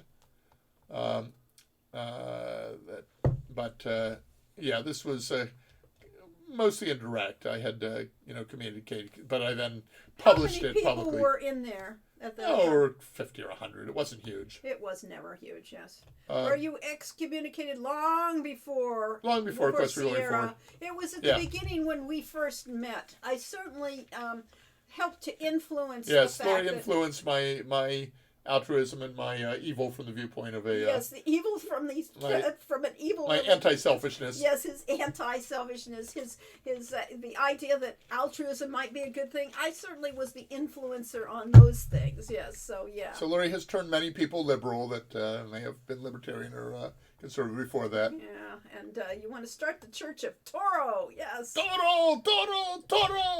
Yeah, and this was long. This is past history, far, far in the distant past before we ever came to Sierra. Lori saved your soul, or at least pulled him back from that nastiness. I have a Tauren World of Warcraft character named Toro Nato. Yeah. That somebody was really offended by. Yeah. No, I don't think Lori saved my soul. Actually, I think I don't know. Somewhere along the line, I decided that I didn't have the energy to be working 60-hour weeks and such. But maybe I was always in that. Maybe I always just preferred to play. Always, yes. I hereby proclaim the Church of Glory and its first martyr, Saint Toby. Oh! Yes. That's a great story. I'm glad you guys figured stuff out. Louis deserves a paladin sword. Yeah, I alternate. Paladin is probably my character class, but... What do you prefer to play in D&D? Oh, I don't like... Hunter! I'm the hunter. That's in World of Warcraft. What do you play in D&D? Oh, I played everything. I do have quite a few paladins.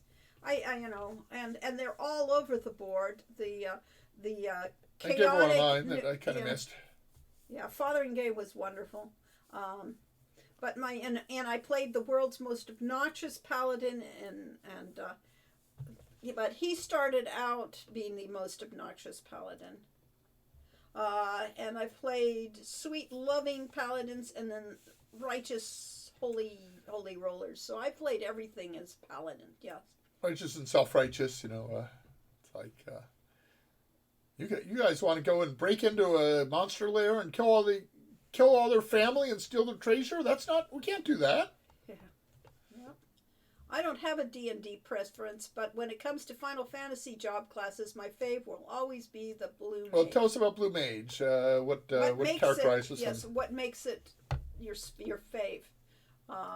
I've always tended to play Magic user characters, and it's all When I about played fantasizing, having magic. my D&D characters all have angsty backgrounds, and then therefore it's all storytelling with them, and it doesn't matter what their class is. I have played rogues, I have played paladins, and I have played magic users for sure. Lots of magic users. Con men, um, tricksters. So I have played the gamut. And I really always enjoyed it because it's all about storytelling, yeah. If you get excommunicated from the church, you go to hell. If you get excommunicated from the Temple of Set, do you automatically go to heaven? Well, it all really depends on when... This is the Temple of Set. When he dies, he's going to be on his heart will be on the scale. Yes, exactly. My heart will be weighed on the scale opposite a feather. Right, the feather of truth, ma'at. And so if they balance, then something good. And there's a whole list of things you must promise that you have never hurt a person. You have never, you have to swear all these. There's like 50 some swears that you have to make that say, and that's from the book of whereas most likely all the pharaohs got an out because they were pharaohs. Right, because they were gods. They didn't have the judgment. But what was the book of the dead? Book of Ma'at? No, the book of Coming Forth by Night. Was that the name of it? Forth by Night. That was one of them. Yeah. Yeah. So that was all laid out. There was an Egyptian Book of the Dead as well. Blue Mage gains magic via enemy spells, observing them, using items from them, various other possibilities, varies from game to game. Oh, interesting. Cool. Yeah, it's the Book of the Dead, but the real title was the Book of Coming Forth by Night was the literal title. We call it the Book of the Dead. But yeah.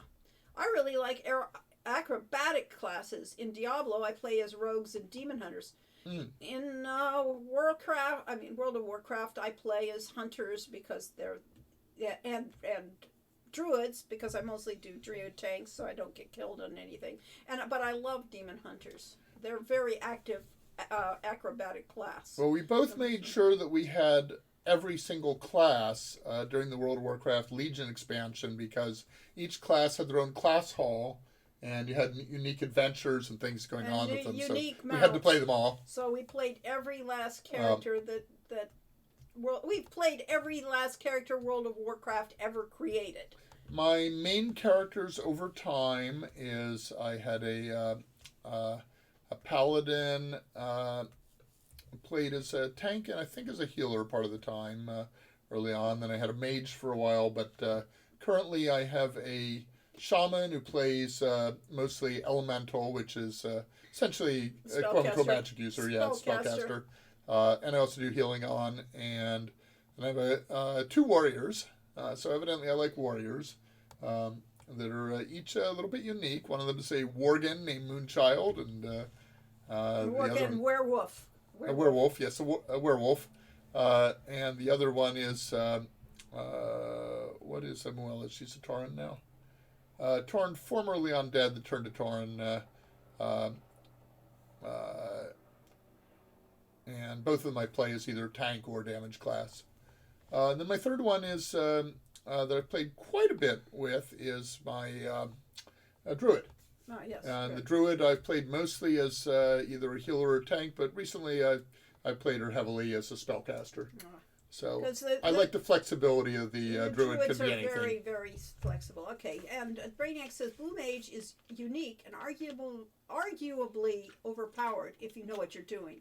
While every other magic class job usually has clearly delineated spell structure, Blue Mages are all about going out and learning what the enemies can do and turning it against them. It's Aikido. I find them so much fun, but yeah, very overpowered if you go for everything and have the appropriate sport. That sounds like a lot of fun. It's a very intellectual approach to doing magic.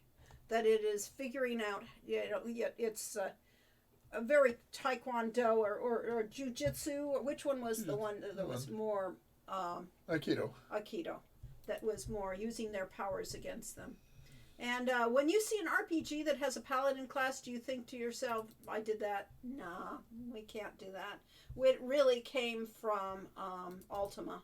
the Ultima series put the paladin in first. Werewolf. Werewolf. Yes, high five. Yes, exactly. We all got that. We all do that same joke forever and ever. There was a Mad Magazine parody of DuckTales or Donald Duck, and it was like, "Hey, Donald Duck," and the goes back. Everyone says, "Hey, Donald Duck," and he'd wave to them. And the last one was arrow or rock or something was flying at him, and he was supposed to duck. Hey, Donald, duck. Yeah. All about the punctuation emphasis, I guess. I guess. Brainiac says blue mages are so overpowered, for example, that when they were added to Final Fantasy XIV, the MMORPG, they were made a limited job, not valid for certain competitive instances because they would just utterly destroy the game balance. That's not a ideal situation, yes. Ever consider having druids in the Quest for Glory world or as a playable character class? Honestly, I had not experienced, until we were playing World of Warcraft, we would never have thought of druids. And World of Warcraft had such a varied interpretation of it. We did play it in Yeah, Richard Aronson's game, he decided to make, kind of a mostly secular game. So their priests generally worship the crescent moon as opposed to any actual god or goddess. But he had decided, based on his interpretation of Dungeons and Dragons rules, that druids were by far the most powerful class. And so he strongly encouraged me to play a druid, and that it would all be about power gaming, which I didn't care about. I cared more about role playing, but but the version of druids in Dungeons and Dragons is really nothing like the World of Warcraft druid. No, the World of Warcraft because you do have your crazy. shape change abilities and so on that you get, but effectively in World of Warcraft, you shape change into your character class. Yes. So if you shape change into a bear, then you're a tank defensive class, and if you shape change into a cat, then you're a melee offensive rogue you're class. You're a rogue class of combat rogue. If you shape change into a moonkin, which is an owlbear creature, then you're a caster. And if you shape change into a walking treant, then you're a healer. So yeah, World of Warcraft really did weird things with it, but I'd like to put druids into the system. I think we could have put them in. They wouldn't go into the School for Heroes. One, we didn't think of it, but two, I don't see them going to school to be a druid. You go to the outdoors, to the camps outside. They have their own not temples, but they have kind of like places outside towns, and that they live in the wilderness. They have their own they're kind of like monks in that sense. So they would be a very different way of doing it, and they don't fit into schools very well. Yeah. I think druid classes are definitely underdone in a lot of games. I'd like to see more of them. Yeah. They're great for playing solo, though. Yes, which is odd for an MMO, but not that atypical for the ones coming out of Japan. Remember, I play most of World of Warcraft solo. I don't do much of the group contact other than hanging off. Yeah, and it's been a little bit unbalanced for probably the last 10 years. That it is much easier to do solo content in a tank class. Oh yeah. And so if you're a protection warrior or a guardian druid or something, you can go out into the world and do all the content and never really feel threatened. Whereas if you're a spellcaster class, then you're very fragile, and so you can do a lot of damage, but you get killed. Yeah, you get killed, and the monsters interrupt your spells and stuff. Yeah. And if you're a healer class, Heaven for help you, yes. And you can keep healing yourself, but you can't actually kill anything. Yeah. So it really is strongly unbalanced towards tank classes. if you want to have fun as a solo game, that's the way to play. Right. And Spidey says, my first experience of a druid class was in Diablo 2. Okay. And Arlo asks, is there any good RPG that has a druid class and a good level editor? Well, yeah, I don't know of one other than play World of Warcraft and you'll play one of the most powerful characters in the game, depending on how you want to play it. And Spidey says, okay, what about a Spider-Man class for Quest for Glory? He's a hero, right? Kidding, law. Well, yeah, it's clearly one of the alternate worlds that is in the multiverse. Spider-Man across the multiverse. There's clearly a Spider-Man archetype in Marit. So probably dealing with the archetype of J. Jonah Jameson in Marit. Just the same way, yeah. There we go. I can do it this way. And Brainiac, what? Oh, show credits? Okay, good. Yeah. All right. All right. Well, this isn't quite a movie, but here's the Hero U credits, completely unreadable. You could make those a larger font. Okay. Plus. No, I guess I have to come here. And starting with Catherine Owens. Evil Meat. There we go. Of the AGL 589, yes. David Melanson, Big D, infamous Rogue Goat. AGL 589 was something that some fans came up with during the course of the Kickstarter and trying to get us more backers so we could make our goal. And the idea was to add an extra $5.89 to whatever your pledge was. And you could be a member of the Adventurers Guild League or something like that. Yes, Adventurers Guild League. There's Mortuai. There's Nidoking. All of these people. These are the names. If you look carefully. So these are the ones that backed enough to get their portrait or, a monster in the game. Yes. Michael Cole. Schottenjäger. Yeah, Michael, our son, came in totally by surprise and backed at the level of getting a statue in the game. Yes. So himself. he has the... so he showed his confidence. Yes, his corgi. He has the corgi thing was for him. He's a big fan of corgis. Yes. Robert Kitey, who worked with us for a short time. Yeah. And his wife told him he needed a sane job. Yes, unfortunately. And Serena, Getnick Ravi, Serena Nelson. All of these people. These are all the people we are thanking. There's Gano. Gano helped too. Gano Hain worked with us at Sierra. She was a producer and she was... worked in the Writer's Ghetto with Josh Mandel and Jane Jensen when she was first there. And then she went to Electronic Arts for a while and then up to There's Microsoft Candace. And started was it Her Games?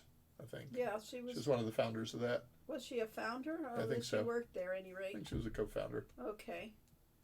And Stuart Mulder, who was our producer on Quest for Glory 2? It was Fairy Tales. Yeah, and they mixed up Fairy Tales and Castle Dr. Brain.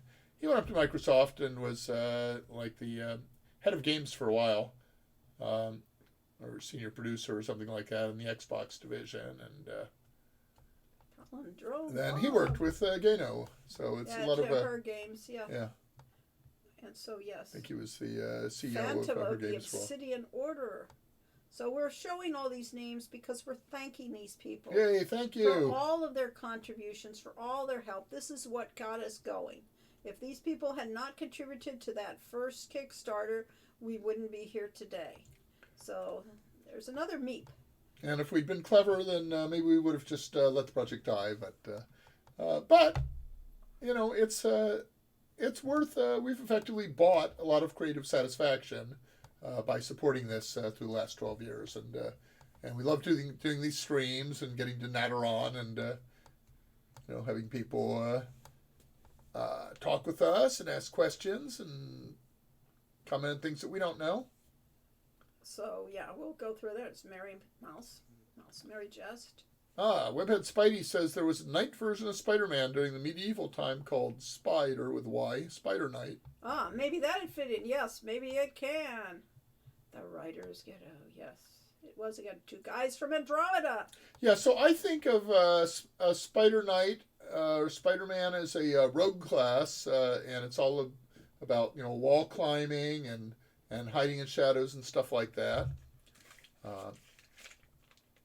Yeah, the Eric writers. Langell, we have the former the genius programmer for Quest for Glory 5.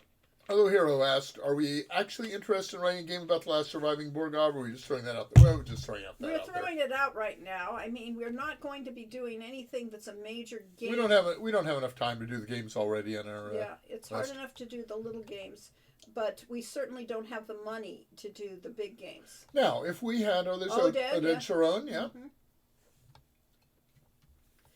Mm-hmm. So, if we had a consultant type relationship yes, with a company, and basically they wanted us to come up with game proposals and detailed game ideas that a team would turn into a game.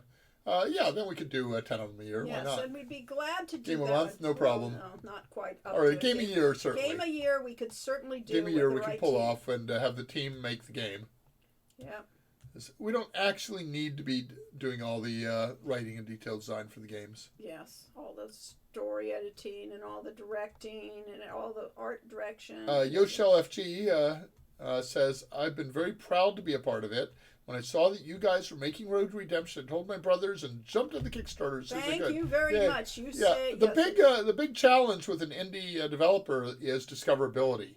And, even the big companies, Sony and Electronic Arts and so on, and Activision spend millions or hundreds of millions of dollars on publicity and advertising and pushing their titles. And without that, they don't get in the tens or hundreds of millions of dollars that they need in order to break even on the actual game development, let alone make a profit. We tried to do the typical indie thing of making a game and then hoping that, word of mouth would push it itself. And we've done reasonably well. Road to Redemption, between our Kickstarters and Steam and GOG, it's about 20 or 25,000 copies are out there. And that's actually pretty darn good for an invisible game. Yeah. And we are largely invisible. Yep. And that's why we're still at a negative number for what money we have made off And of we always will be. Yes. I mean, right now,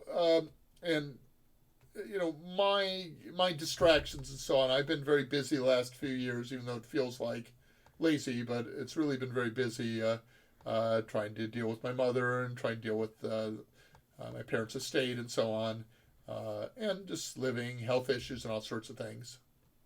We're still going. When did Sean learn hide? Well, Sean, of course, learns hide. I mean, stealth is a good part of the game.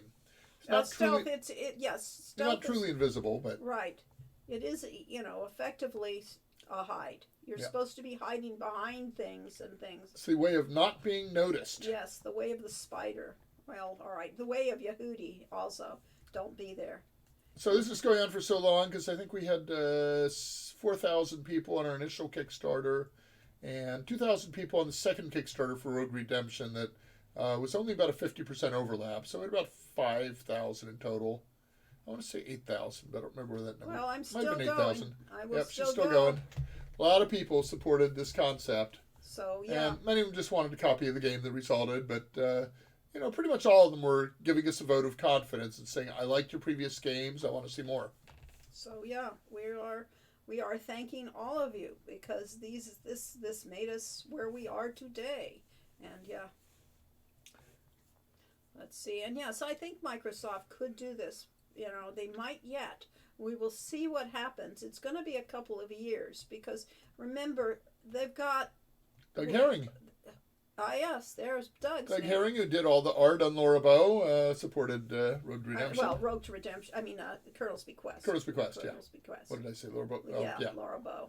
Colonel's Bequest. Doug did a lot of the...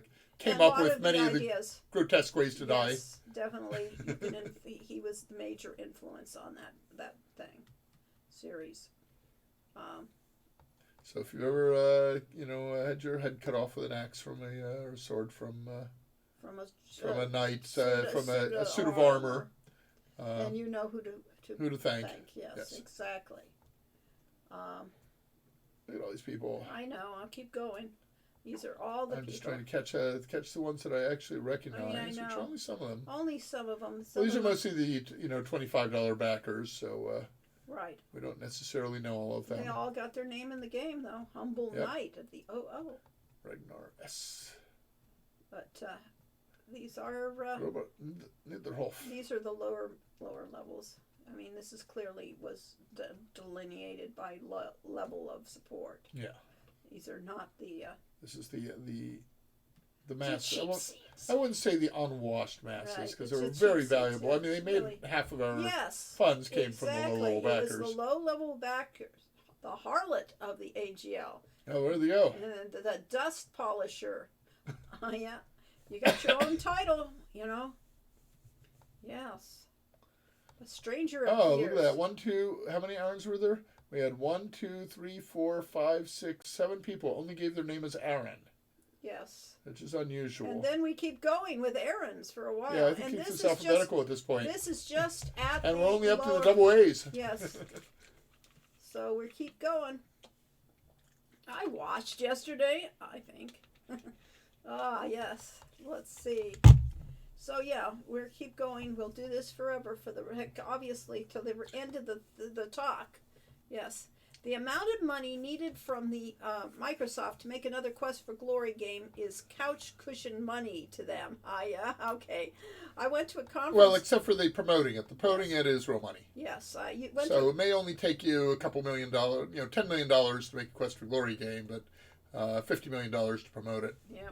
I went to a conference years ago on a cruise ship, used to be called the MS Game Cruise, became a academics kind of conference. The amount they spent on giving everyone free wine with dinner was amazing. Yeah, because it was a tax deductible business expense. Exactly. And and because somebody else got the. There's Bashar. Good. Yeah. So. Yes, there are major fans in here that maybe might not have had the money to be able to. Yeah, it's not about the money. It's about belief and help and support and making it so that we actually got this game done. Yeah, I used to regularly. Look at all those Bryans, lots of Bryans too. I used to, but most of them don't only give their first name. So it's interesting. All the Aarons only give their first name. Yeah. Yeah. So I used to attend the Hackers Conference.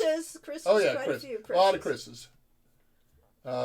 Hackers Conference that was inspired by the book Hackers, which about a third of the book Hackers is about the early days of Sierra Online. So if you haven't read that book, probably should. It'll give you some insight into Ken and Roberta. Yeah, it's definitely a book to put on your reading list if you have ever played a Sierra game. Yeah.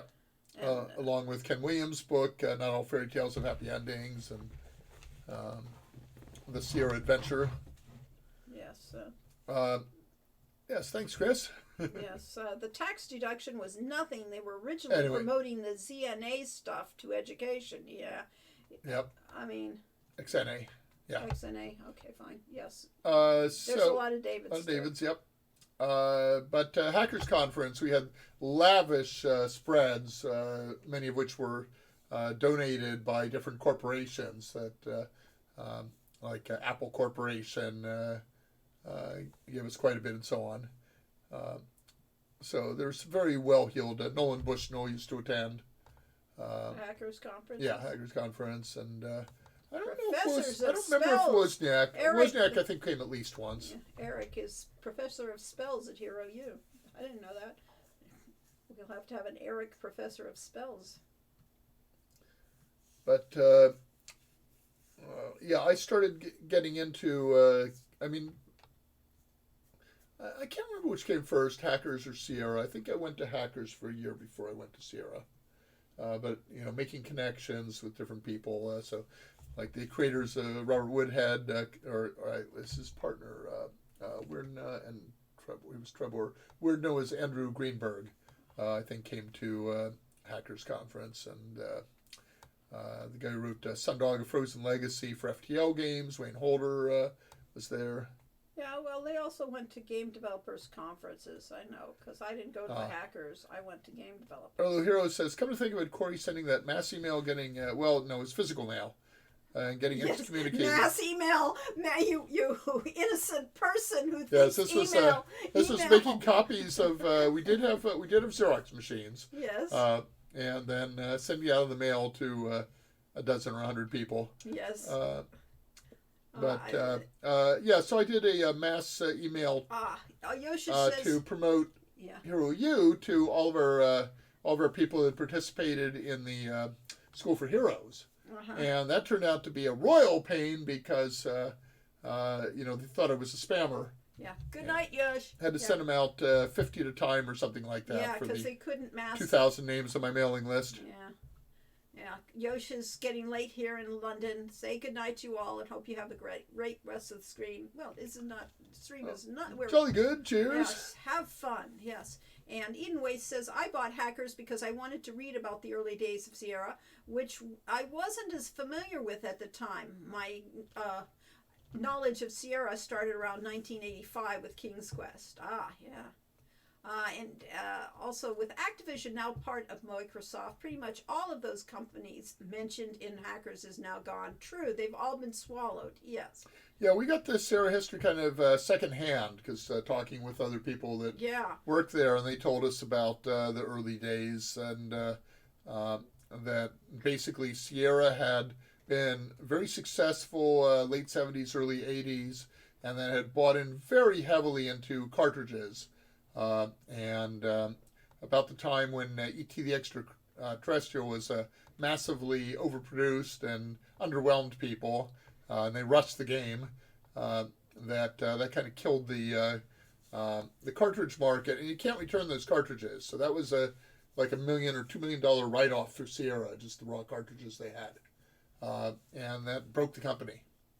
And then they managed to get new investment and come back, and that was heavily to do with. They didn't do E.T. though. No, they didn't do E.T., but they. Yeah. But they I had. knew somebody that was on the E.T. art team. They did games for the that were also very fast thrown out games for cartridge. Yeah. But it was the PC Junior when IBM made a deal with them, and that was when they came out with King's Quest for the PC Junior. Was really what got the company going again. Brainiac said to Eden Waith, "Well, did you also buy the Sierra Adventure?" And the free wine thing reminds me of that. Yes, that's far more recent than Hacker's Mind. Yes, and of course that and Ken Williams' book were really fun books to read. Yes. Yeah, Ken's book is really interesting because most of the books about Sierra are basically talking about the games from a player's viewpoint, and here's all the games he did and so on. And Ken talked about the business of running an adventure game company. Yeah. And it's actually some pretty interesting stuff in there if you're any sort of a developer interested in the inner workings. Yes, and Arlo says, "Wow, that wasn't even an email. That took serious effort. How do you like your new healing ability, Paladin?" Well, unfortunately, it didn't work out that way. What happened instead was that I got sick because of all the curses from the Satanists. So that's why you have asthma. That's why I had asthma. Asthma that's to why, this day, yeah. And that's why we had to leave the Bay Area and therefore get away from the Temple of Sad and go to work for Sierra. Yeah, so that's not a curse. That's a blessing, Corey. So yes, without that Quest for Glory would not exist. Yes, if he hadn't, because who wants to be, I originally moved up to the San Jose area because I wanted to get into gaming, and I had no idea that most of the companies, even like Activision and so on, were all basically out of somebody's, spare bedroom or garage. Yeah. They're all tiny little companies. You went on Twitter and announced this back then, right? Yeah. Yeah. Well, effectively, yes. I got canceled and excommunicated. Indeed, yes. It's funny how our lives turn out the way they do. But I've always wanted to be a defrocked priest. I mean, what could be better? Really? I think there's better things than that title, Corey. There's so much more in life. Yeah, we keep going. We're almost getting down to the end of the page. How about the disbarred bards? Yes, you too could be a disbarred. Or a disbarred lawyer. That's Rudy Giuliani is. Really. That's not a classification you want to be in, honestly. Yeah, but it is funny how our lives turn out. Decisions we make that are small and minor have massive effects upon our life. Yeah, so basically, all of life is a choose your own path adventure game. Yes. Except the problem is you don't get to look ahead. Yeah, you have no clue what your choice will do. Yeah. So, I could have ended up. Sergey. There's a Sergey there. There we go. There's Sergey, two Sergeys and yes, a Sergio, those and are, three Sergios. Those are the Ukrainian spelling for Sergey. So it's Sergey is how it's pronounced. Sergey. So we have a Sergey in Ifeo's game. Yes. Yeah. That's the fun about being a developer, though, working for all those small companies. And it's okay to get fed up and walk out on them. No big deal if you've had a dozen jobs. It's very much to be responsible for yourself kind of lifestyle. No wonder developers tend to have a strong libertarian bent. Yeah, I worked with a guy who was from our company up in Oregon. The one that did... the one with the D, begins with a D. The company name? Dynamics. Dynamics, yes. Dynamics. And he came down. He had worked on Willie Beamish for the Sega Genesis CD, and he came down to work with me on conversion of SCI to Sega Genesis, and I didn't manage to get the project finished. Turned out it took up more memory. That was the real restriction on it, is they didn't have enough memory to be able to do all the stuff we did at SCI. The angry Luddite, yes. There we go. And the random one. Mm-hmm. Go through all. Thomas Kookerbauer. Okay, you were finishing your story because I didn't know that. Which one? So yeah, I looked at his resume at one point, and he had worked for like 12 gaming companies. He was in his early 20s, so it's like, how does this work? And turns out he had basically been 1 to 3 months at each company, and then moved on to the next one, getting a promotion each time. And that was probably the way to get ahead in the game industry then. But whereas I had always learned that you show stability, and you show working for the same company for 10 years, shows that you're serious about your work. Yes, it was a good thing, and nowadays, nowadays nobody cares. They're more interested in the names on the resume. So the fact that you worked for Sierra, the fact you worked for Blizzard, the fact you worked for Microsoft, and the fact you only worked there for Golding. 2 months, irrelevant. He did support us. Andrew Golding, of course he did. Yeah, he didn't quit until after the campaign. No, that was Summer Days. This is this isn't Summer Days. This is Hero U. This is Road to Redemption. Road to Redemption, yeah. Yes, so I'm saying. This is the Road to Redemption backers, and Andrew Golding, who was going to do Road to Redemption with us, of course supported us. Oh, okay, fine. Yeah, I guess so. I was thinking he was the... time frames. Yes, time frames, yeah. Okay. Most of my promotions, that's the end of it. We came to the end. All of those people we are thanking. And that got us up to 402. That is only the people from Road to Redemption. That isn't from the original Kickstarter. Yes, so that isn't the ones... Well, I might have added the ones from yes, we Kickstarter, did. That's actually. everybody. Yeah. That's probably everybody. But it is not the Summer Days people. We got even more Summer Days people. We won't bother to show them off this time. So, most of my promotions have been due to changing jobs. However, working only 1 to 3 months per job with looks suspect. Yeah. Exactly. Certainly did at the time. So, Ken Williams actually did not like hiring people from other game companies. He went out of his way to get people with no game industry experience, because he 2 reasons. One is that he felt they would have developed bad habits that would be hard to break, and it's the other thing. But the main reason was because they'd be asking for more money. Yeah. So he got a lot of people that were just out of college or had worked in non-game jobs. Yes, the Cephalus Squid says, well, considering how the wave of layoffs in tech game industry happen, I really can't blame people for working for shorter periods. Yep. Exactly, and it's not getting any easier or better, yes. Yes, thank you to everyone on that list. Thank you to everyone who is here in the stream, because you're the real hardcore, serious supporters people keep up with us. Keep us going, yes. And give us a reason to natter. Right. Arlo says that's the thing. Tech companies go through layoffs in bad periods. You're responsible for keeping yourself employable, and you don't owe your employers any more loyalty than they'll show you. It's fun. Yeah, Exactly. It's not fun and it's not good, but it's the way it is. Yes. That's how I left Sierra for the second time, is because I refused to work through a long planned vacation. Yeah. Well, you would have been kicked I out. would have been kicked out 2 months later. so it really didn't matter. Yeah. So it's a good thing That I. was Yosemite Entertainment. Yeah, Yes, but I had gone through that in tech jobs Yes. before Sierra's. Whenever there was an emergency thing that required you to cancel weekends and vacations to meet a milestone, it never mattered. The milestones are all arbitrary. Yes, and Inway says, I don't know many people who have worked in the same place for 20 plus years now. Even if one wants to stay at a company, it also depends the company doesn't go through layoffs, shutdowns, etc. Yes. And are you hoping Microsoft revives the Sierra games and gives you rights back? We do not even begin to hope that they will give us rights back. We do hope that they will revive the Sierra games and keep the legacy going. But, it's too much to hope for that they would ever. I mean, our big thrill was finding out that GOG had the Quest for Glory collection up there, and that people from, that could now play the games on modern computers. Yeah. So that was really cool. And then later on, Steam picked it up. So that's pretty awesome. But making new Sierra games, okay, yeah, maybe. Sure. At the time when people were working for Sierra, when I was working for Quest for Glory 5, they gave out the 10-year employee jackets. And I got one even though I hadn't been an employee for most of that time, but they gave it as a, generous offer. So there were still people at Sierra at that time that had been loyal and fandom. And for a while, the Yosemite Entertainment branch of Sierra really was trying to create a real company with company values and things like that. It just all went to hell and a handbag. Chainsaw Monday. Let's see. And that's the thing. I got a job with them because I could tell the economy was starting to tank. That's what I mean about it being fun to be responsible for yourself. Oh, yeah. Yeah.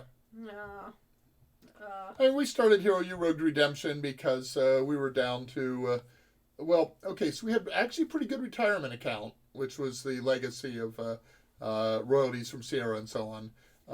But our actual bank account had like $5,000 in it, and we had medical expenses, our health insurance and so on was running us over $1,000 a month, more and so on. So we said basically, we need a job. And we had done a contract work for Oded Sharon and stuff. And then we had a fan come to us, Andrew Golding, and say, have you looked at this Kickstarter stuff? You've seen what we've said all that stuff before. Tim Schafer's doing, Yes. and you should do it too. And said, that okay, sounded like a way not that sounded like a way we could make a living and not Yes. go bankrupt. Yes. Well, little did we know. But it I did. don't know why we didn't go bankrupt, but I got a lot of help from my father. We did. Well, we got help along the way. We had fans randomly come in and give us money and help us support us. I mean, And in the final year of Hero U development, when it was about to not be released because we couldn't do the last, get to the finish line, Wilson Tsai came in and helped us. and basically came in with a big investment that got the game out the door and helped us get some publicity. So that's how we made it. Yeah. Yes, Random- it's been the Random acts of generosity of kindness. friends. Yes, and people that we never knew who really helped us, and that's what we're very thankful for. What was let's the line about the kindness of strangers? Yes, I always relied on the kindness of strangers. Blanche Dubois, and yes. Streetcar Named Desire? Yes, exactly. Are you open to remaking your Quest for Glory games with updated graphics? Of Sure. course. Yes, exactly. Absolutely. We really encourage it, yes. Right now, I'm just letting my options vest while I wait for the economy to recover. That's good for Yeah. you. I mean, I didn't manage to make my Sierra options vest because they were tied to continuing employment, and I switched from employment status to a contractor status, and they immediately interpreted that as you're no longer an employee, your options are Well, gone. also, even when you were working for Sierra, we always spent those, whatever it vested, we had to sell to spend so we could afford to go on.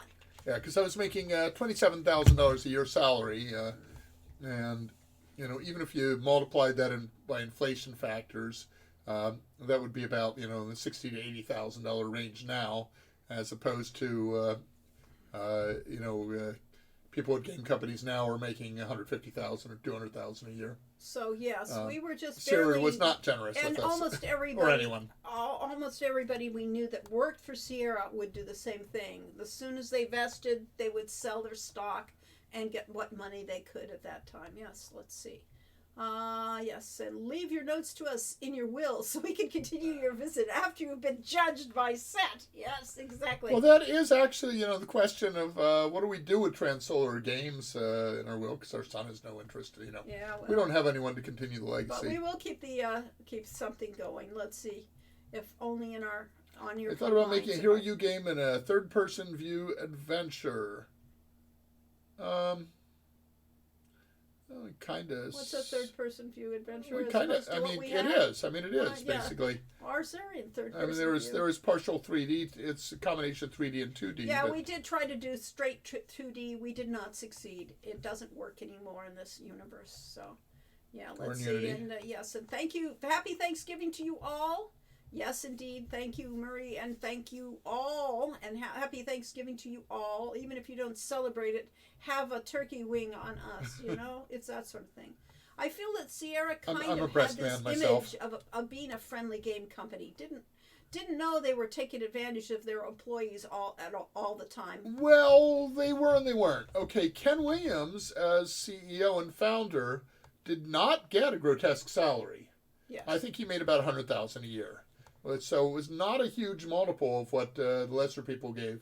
But when the company went public and they published all their royalty things and all their salaries and so on, I went through that and realized that the company had very significant profit margin. It's somewhere between 20 and 40. I think it was a 20% profit margin, which was huge. But I did the No, it's 40%. And I did the calculation and realized that profit margin consisted solely of the amount by which people were underpaid compared to if they had been in a Silicon Valley company.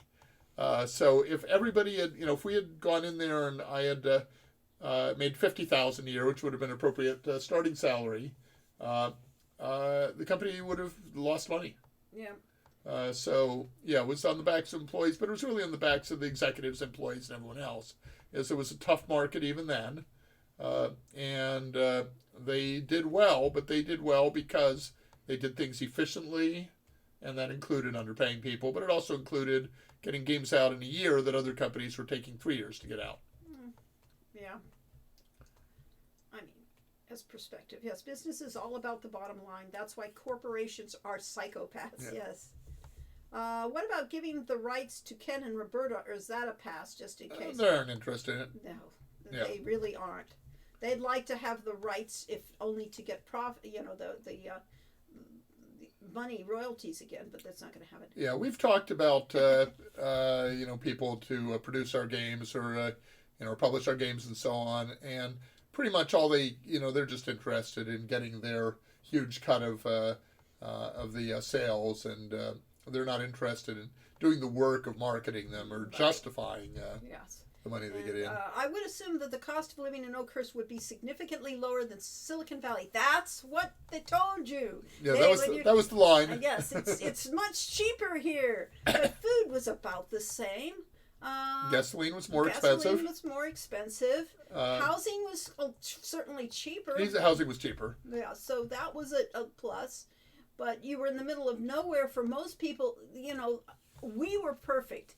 This was the right place for me. I mean, it was outdoorsy. It was rural. It was, you could go up to Yosemite. But for a young person, there was no nightlife. There was no, dating or anything. Nobody that was, that ever did anything wanted to stay there. And we bought a ranch that could have been horse property, yes. But we never had the degree of stability that we thought we could own horses. Oh, God, we couldn't. We never had the...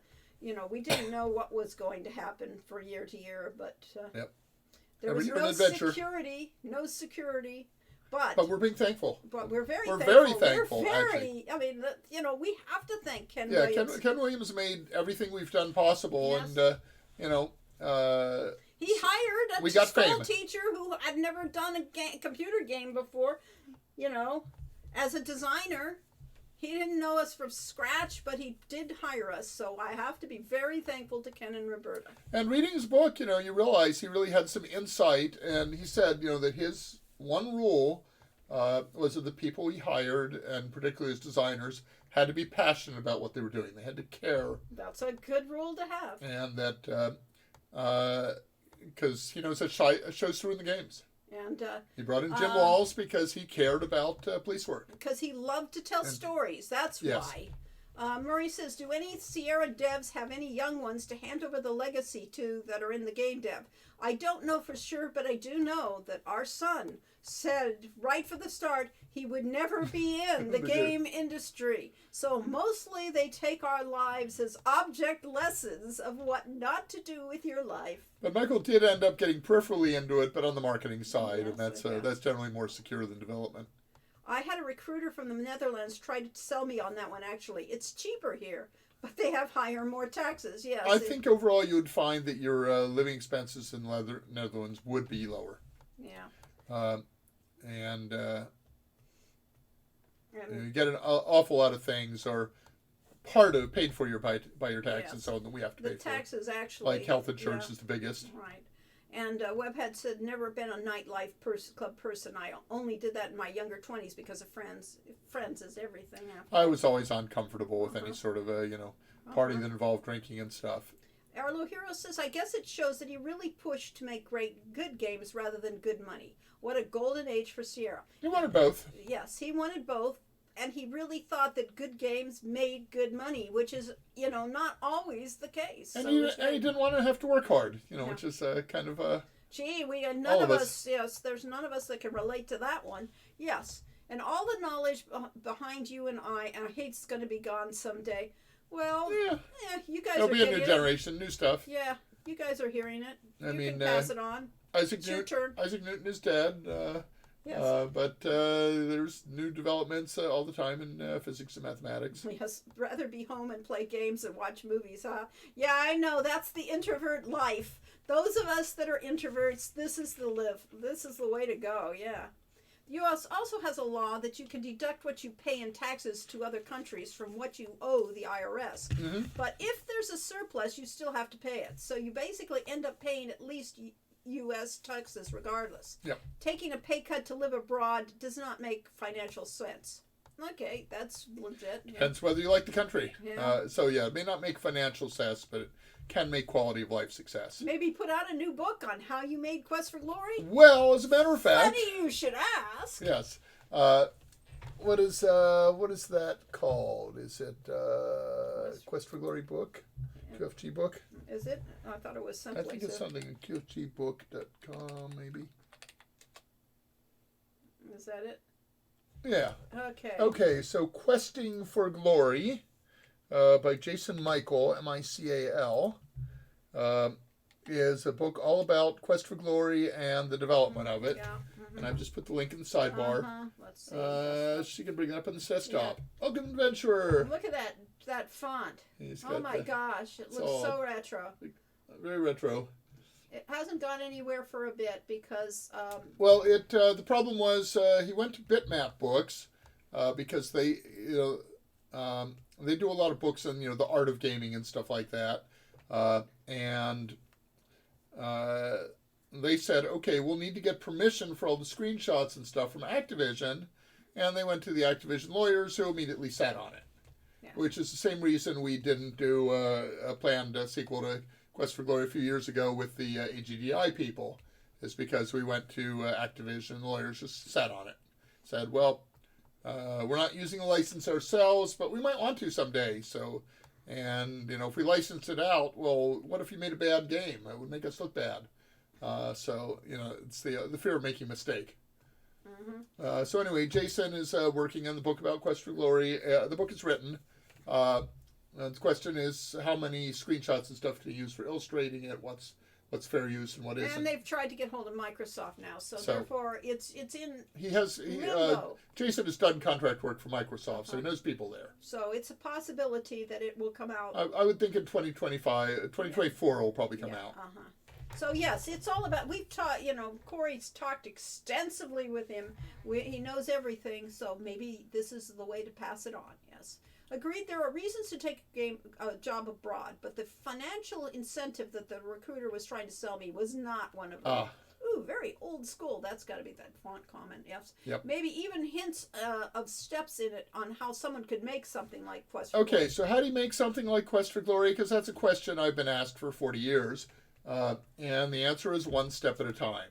You get one little part working. Bob Heitman was, as my mentor, was instrumental when he first was teaching me to how SCI works internally so I could convert it to the Atari ST. And he said the first thing you do is get enough of the code working to get one pixel up in a known position on the screen. And once you've drawn a single pixel, then you can write the code to put up a sprite. Then you write the code to put up a background. And then you write up the the code to move the sprite. You don't have to do that nowadays. You can actually get Unity, and they'll do all that stuff for you. Yeah, but for the game, same thing. Is you basically come up with your general story, your setting, your characters that fit in that setting, and each step of the way, then you start writing some, dialogue and start saying, okay, what's a puzzle? Okay, a puzzle in Quest for Glory isn't really a puzzle. A puzzle in Quest for Glory is solving the problem of one of the other characters in the game. So if you have someone who is about to be speared off to a harem and married off to someone that she doesn't love, okay, she needs help. Well, the real answer is you got to be very lucky. It's or you just have use all your spare time instead of. Yes, you could. I mean, that's how people have invented. Instead of going movies and playing games, you can make them. Yes, because the tools are all there. They're free. The tools are there. They're free. You do not have to do what he said he had to do when he first started out. Nowadays, you have all the tools. You just have to actually do the work. Yeah. But it's always one step at a time. If yes, if you don't do the whole thing at once. The best advice on how to be a writer, write. One word at a time and keep going. Well, no, write. If you don't write, you'll never be a writer. Yes. Thing I have to say, Quest for Glory really inspired me is writing stories. So I have to thank you for that. Awesome. Yes, exactly. It's all about that. It's too bad Activision wouldn't do it. Disney has licensed out the rights to Gargoyles so that Greg Weisman could continue writing his stories. That was pretty radical. That is absolutely radical. That is not a Disney tradition. Yes. So we are living in interesting times. Yes. They need more FOMO in game corporations. Well, they've got fear of making a mistake. It's not fear of missing out. That's FOMAM. Yeah. Fear of making a mistake is huge in gaming any big corporation. Yes. And in films. Yes, especially Hollywood. Yeah. And the Quest for Glory 5 made me really into Greek mythology. Good. And we love Greek mythology as kids and teenagers, just basically you step back into things that we remembered and enjoyed. Yes, exactly. All of our game designs come from the things of our past and the things we learned. Yes, reminds me of my assembly class. You can see this piece of memory has this value now. Fun. Yes. And Returning the Healing Ring and Quest for Glory 1, when I first played, was some good comedy. Okay. Yep. Yeah. Well, or was that King's Quest 6? No, that was Quest for Glory 1. Well, there was Quest for Glory 1 had the ring too. I don't know if King's Quest 6 had a ring in it. Don't think about the whole systems that need to be built before it gets overwhelming quick. Yes, exactly. So if instead you get something like Unity, and there are alternatives, but Unity is free for amateurs, free for, right, and for hobbyists. Of course, the Adventure Game Studio. Yeah. Adventure Game Studios, yeah. Don't even worry simpler. about artist. Don't worry about being an artist. Just get things on the screen that represent what you're doing. A box. I mean, or make a text adventure. Yeah, or literally do a box on the screen and do it a text adventure style, and just start with that. And that's how programmers made stand-in art, so we could write the code for Sierra Games. Is we literally had a box with an X in it. Yeah. And anytime if you wanted the merchant, you would put a box with an X for the merchant. Right. And then later on, an artist would get around to creating the character animation for the merchant, and then you would replace that. And most of the time, we remembered to do it. That's once in a why while, they made there- it. That's why it would never be any more complicated than a box with an X through you it. did not want it in the least bit realistic. Yes, because otherwise it would wind Somebody up. might think that was the final art. Yeah. Let's see. Now, we had games that were canceled because an executive looked at it and said that, that looks really crappy. Yeah. But that was the programmer's stand-in art, and Yep. that was never intended to be the game. But you got to have the imagination to see what the game will be from something that doesn't look anything like it at the beginning. And Arlo says, I tried to do that before college myself. I still have the code for a vector-based drawing system using the Borland C compiler somewhere. That was eventually going to be a game. Anyway, I hadn't finished the thought on. So get something like Unity that's free, one of the free engines, and then watch gazillions of tutorials on how to make Unity games. That are, they provide some with it, and you can watch videos on YouTube. You can get free assets from the Unity assets. Unity Asset Store has a lot Well, of stuff. huge amount of So free assets. instead of programmer art, you use their art. Yeah. And don't worry about making it beautiful. Make it. Worry about Really making get- the story great, making it lovely, Make a story, make it great. Yes. And then and make the characters sing. And just concentrate on the writing and the puzzles and the story, and the art will come. so they're making you pay now for working with Unity. You pay the Unity people. It's If you make a significant amount of money from it, it's all tied to how much money you make. I mean, even we went from free license initially to having to pay $1,000 per seat, and we couldn't afford that. So we found ways of getting fewer seats, and if somebody left the team, we would pull back their license and and give give it it to somebody else. Yeah. Because we had 30 people work on the game, but only had like 10 licenses.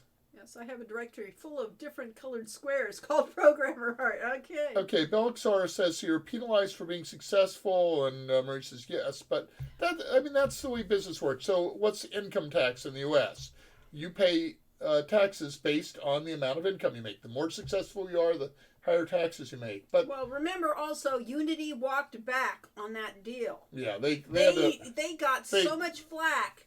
They honestly walked back, and so they're. It was a little bit too ridiculous, because they were saying if you gave away your game for free, you had to pay license fees on it. So they were just insane, and it was they suddenly realized that people just weren't going to take it anymore. Yeah. Anyway, but I was trying to say. Well, I wanted to finish up people's talking here, and he says, "I remember my brother playing Lemmings a lot by Sierra. Lemmings was a great game. That was an impressive little thing, and anybody could have created a Lemmings game, but somebody did it right. Yeah. Anyway, so Murray says I was going to get into Unity, and then I heard about it. So don't even worry about that. Make your games for fun. Don't make them trying to make money, because you'll end up, spending $500,000 like we did. And then you sell it. Then you go to another company and show them off the game. Yeah, and then you can get hired if that's what you want to do. Right. But the point is creative expression, and the other point is that being charged for success is a good thing. I love paying taxes, because when I pay taxes, that means I made the money that I'm paying taxes on. So when I was 20, I was libertarian, and I thought taxes were, theft, and that this idea of having the top tax bracket be like 50%, I say, if I start making more money, I have to give away 50% of it. That's it's terrible. No, but if you're making $1 million a year, it's okay to give away 50% of the last 500,000. So you only make 750,000 or 700,000 instead of $1 million. That's fine. You are far richer than the person who's only making 25,000 a year, which is what I was making at the time. Yeah, well. So yeah. I think the Unity CEO ended up stepping down from the blowback, probably, and Brainiac says, I'm mad as hell and I'm not going to take it anymore. Exactly. The fans said that, yes. And Cephalus Squid said, Unity is in a weird space right now. It can go any which way now. Yes, well, they're trying to backtrack and figure out what to do next. Yes. Well, the problem with Unity and Unreal and such is they're all losing money on there. They're making these game engines, and millions of, hundreds of thousands or millions of game developers are using them, and the company's losing money. And all the game developers are losing money. And nobody's actually making any money making games except for, half a dozen huge corporations. Really. Unity isn't a weird. Let's we said that one, but Yep. there's nothing to stop Unity from changing their minds yet again, except that they'll get the blowback again, and companies don't. I mean, when it's that serious a blowback, they have to think twice. So Arlo Hero says the thing is taxes get to the point there's no reason to seek increase anymore because it all goes taxes. Yeah, that's the nonsense that I believed in my 20s. It's not true at all. Because basically, if remember after World War II, the top U.S. tax tier was 90%. But the amount of money you had to make to be in that tier was equivalent to making more, millions of dollars a year today. So if you're making millions of dollars a year, that first few million was a low tax rate. And then if you were paying 90% on the money above that, well, guess what? You're still getting 10% about that. And that is more than enough for anybody. And today it isn't that way. Today your top tax rate is something like 34% or 36%. So 1/3 of your money goes to taxes, but that's 1/3 of the extra money you make above that very high level. And you get to keep 2/3 of it. You're making lots of money. It is always worth making more. Let's see. And Tashtari says there's always the Godot engine, which is open source. I hope it gets some more attention. Well, yes, if Unity goes the way it was trying to go, then yeah, you switch to a different engine. Yes. Let's see. I'm fine if my taxes go to nice things like paved roads. And being in the, let's see, I've lost it. And being in the area where not all roads were paved, our driveway wasn't paved. Yes, I know. We lived on a mile and a half of dirt road when we were in Awani. I remember Quest for Glory 1 VGA back cover showing Corey with brown hair. He always had this kind of... I had blonde hair as a kid, yeah, but and it went brown when I was about 20. It's not really. It went this 20. dark, yicky color. It was a kind of dirty blonde when I was a kid. Dirty blonde. And then it went to brown when Yeah. I blamed on the one visit I made up to the Temple of Set people and drank their mountain water that was very... I said after that I had brown hair. I see. Was that it? You changed your hair, yes. Just like I lost all my hair when I worked for Sierra. Really. Unity made money a few years back. They are a public corp, so it wasn't enough. So they had to jump into other markets, which don't always do well, but cost a lot. There is the Sierra story right there, too. Sierra had to acquire companies like the other things, and like Activision eventually did, so because that made it look like they were making money. It was all a giant pyramid scheme. Yep. Honestly, all of those companies. That was the big scandal. Yep.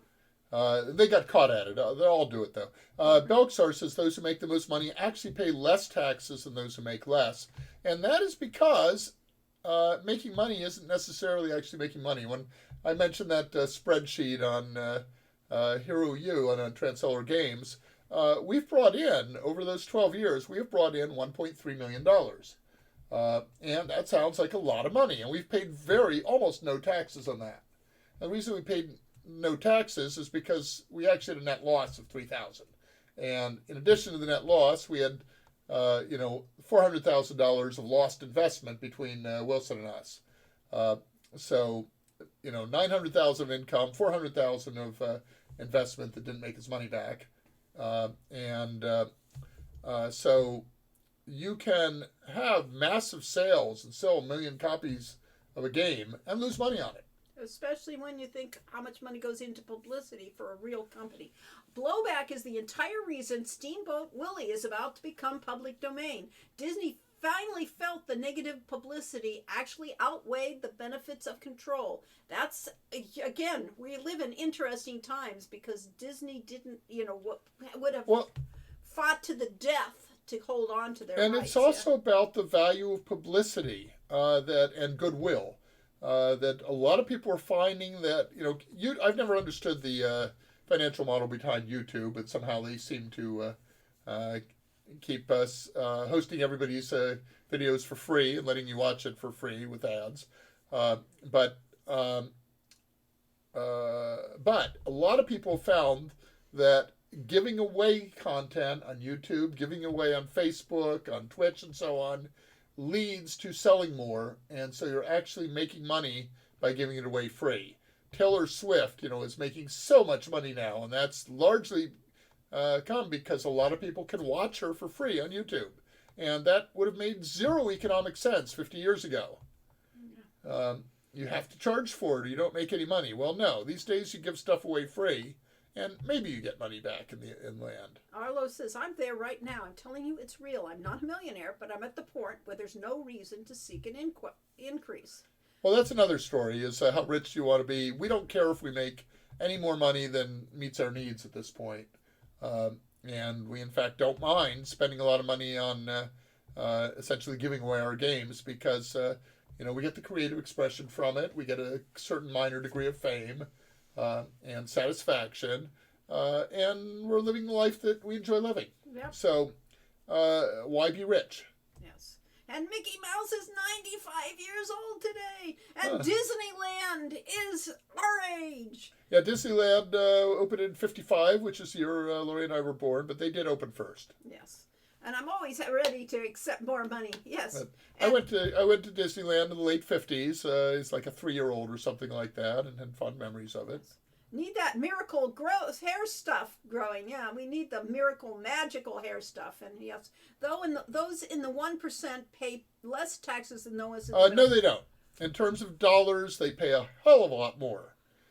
In terms of percentage of their income, they pay a lot less. But that is because the billionaire class and the ultra rich do not make money in the way that the middle class makes. What they do is that their money is all in investments. It gets poured back into the investments. And what they live on is not salary. They essentially take out loans in their money. So it looks like they don't make you actually get tax deduction from the loan instead of paying for it. Yeah, the money on the rich is really bizarre, and it's all lawyer stuff. But yeah, they still spend millions of dollars on their taxes. It's just millions doesn't matter much if you're making 100 million. Tashtari says the damage is done though. Copyright periods are already absurdly long. Correct. Yes, and the Nike endorsement is what made Michael Jordan rich. Advertisements on otherwise free content are huge. Yes. Mm-hmm. Lucas Games came back, didn't they? Sort of. Sort of, yes. And converted to Lucasfilm Games, did they? Heroes Quest came out a month after I was born, so I didn't have the time to play it. Sorry about that. Yeah, you were too busy, pooping and peeing and whatever. Yes, you are excused. Being a baby. Yes, you got to be a baby. So adjusting. Yeah, adjusting. Yeah. At any rate, thank you all. Thank you. Yeah, we don't so have time much. to make games anymore because we're busy enjoying retirement and we're also busy playing games. So. All right. We didn't have time to play games when we were making games. So, at any rate, thank you all for coming. Thank you for supporting us all these years. Have a happy Thanksgiving, and hopefully, just have fun. Yeah. Right. So we could go into the facts thing over and over. Yes, we can. But yes, I agree. I would agree with you. It's true and it's not true at the same time. But yes, if you know how to tax evasion, you should. Yeah, everybody who has money understands tax evasion very well. But you also understand that when you have a business that's bringing in billions of dollars, it can actually still be money losing. Yes, we brought in. We brought in millions of dollars and money losing business. Totally a lot money losing, boy. So we don't pay taxes. We don't pay any taxes on the millions of dollars on the $1 million we made from Hero U over the course of 10 years. But unfortunately, we don't also get. We got some welfare actually from being poor while bringing $1 million. Right. Health. We had our health insurance paid. Yes, which we desperately needed. All right. Props to Corey and to Lori and Corey for walking away from the Temple of Set. I don't think it even exists now. As it did 10 years ago. It's barely. It's big in Germany actually. Oh really? Yeah, they have a big German branch. Happy Thanksgiving. Okay. Bye. Happy Thanksgiving, and we'll see you in December. Yes, see you in December. 2nd. December 2nd. Okay. And Lori's birthday's coming up in early December, so... Yeah. Don't let the Antwerps get you. Always beware of Antwerps. Any of you want to donate millions of dollars to our PayPal, we will pay taxes on that. Yes. So. if you want to see your tax dollars in action. Yeah. Bye-bye. Okay, bye-bye. Thanks all. I hit chat. I did not say hit end stream. You got to hit end I stream. will go Okay. to. Oh, yes. I will go Happy. to the Thank on-break. you. Thank you all. Yes. Thank you. Thanks for the memory. December is my father's birthday, so I may be elsewhere. Well, we'll see you then following. Oh, happy birthday, OSU Brainiac Daddy. Yeah. OSU Daddy. Yeah. Bye-bye.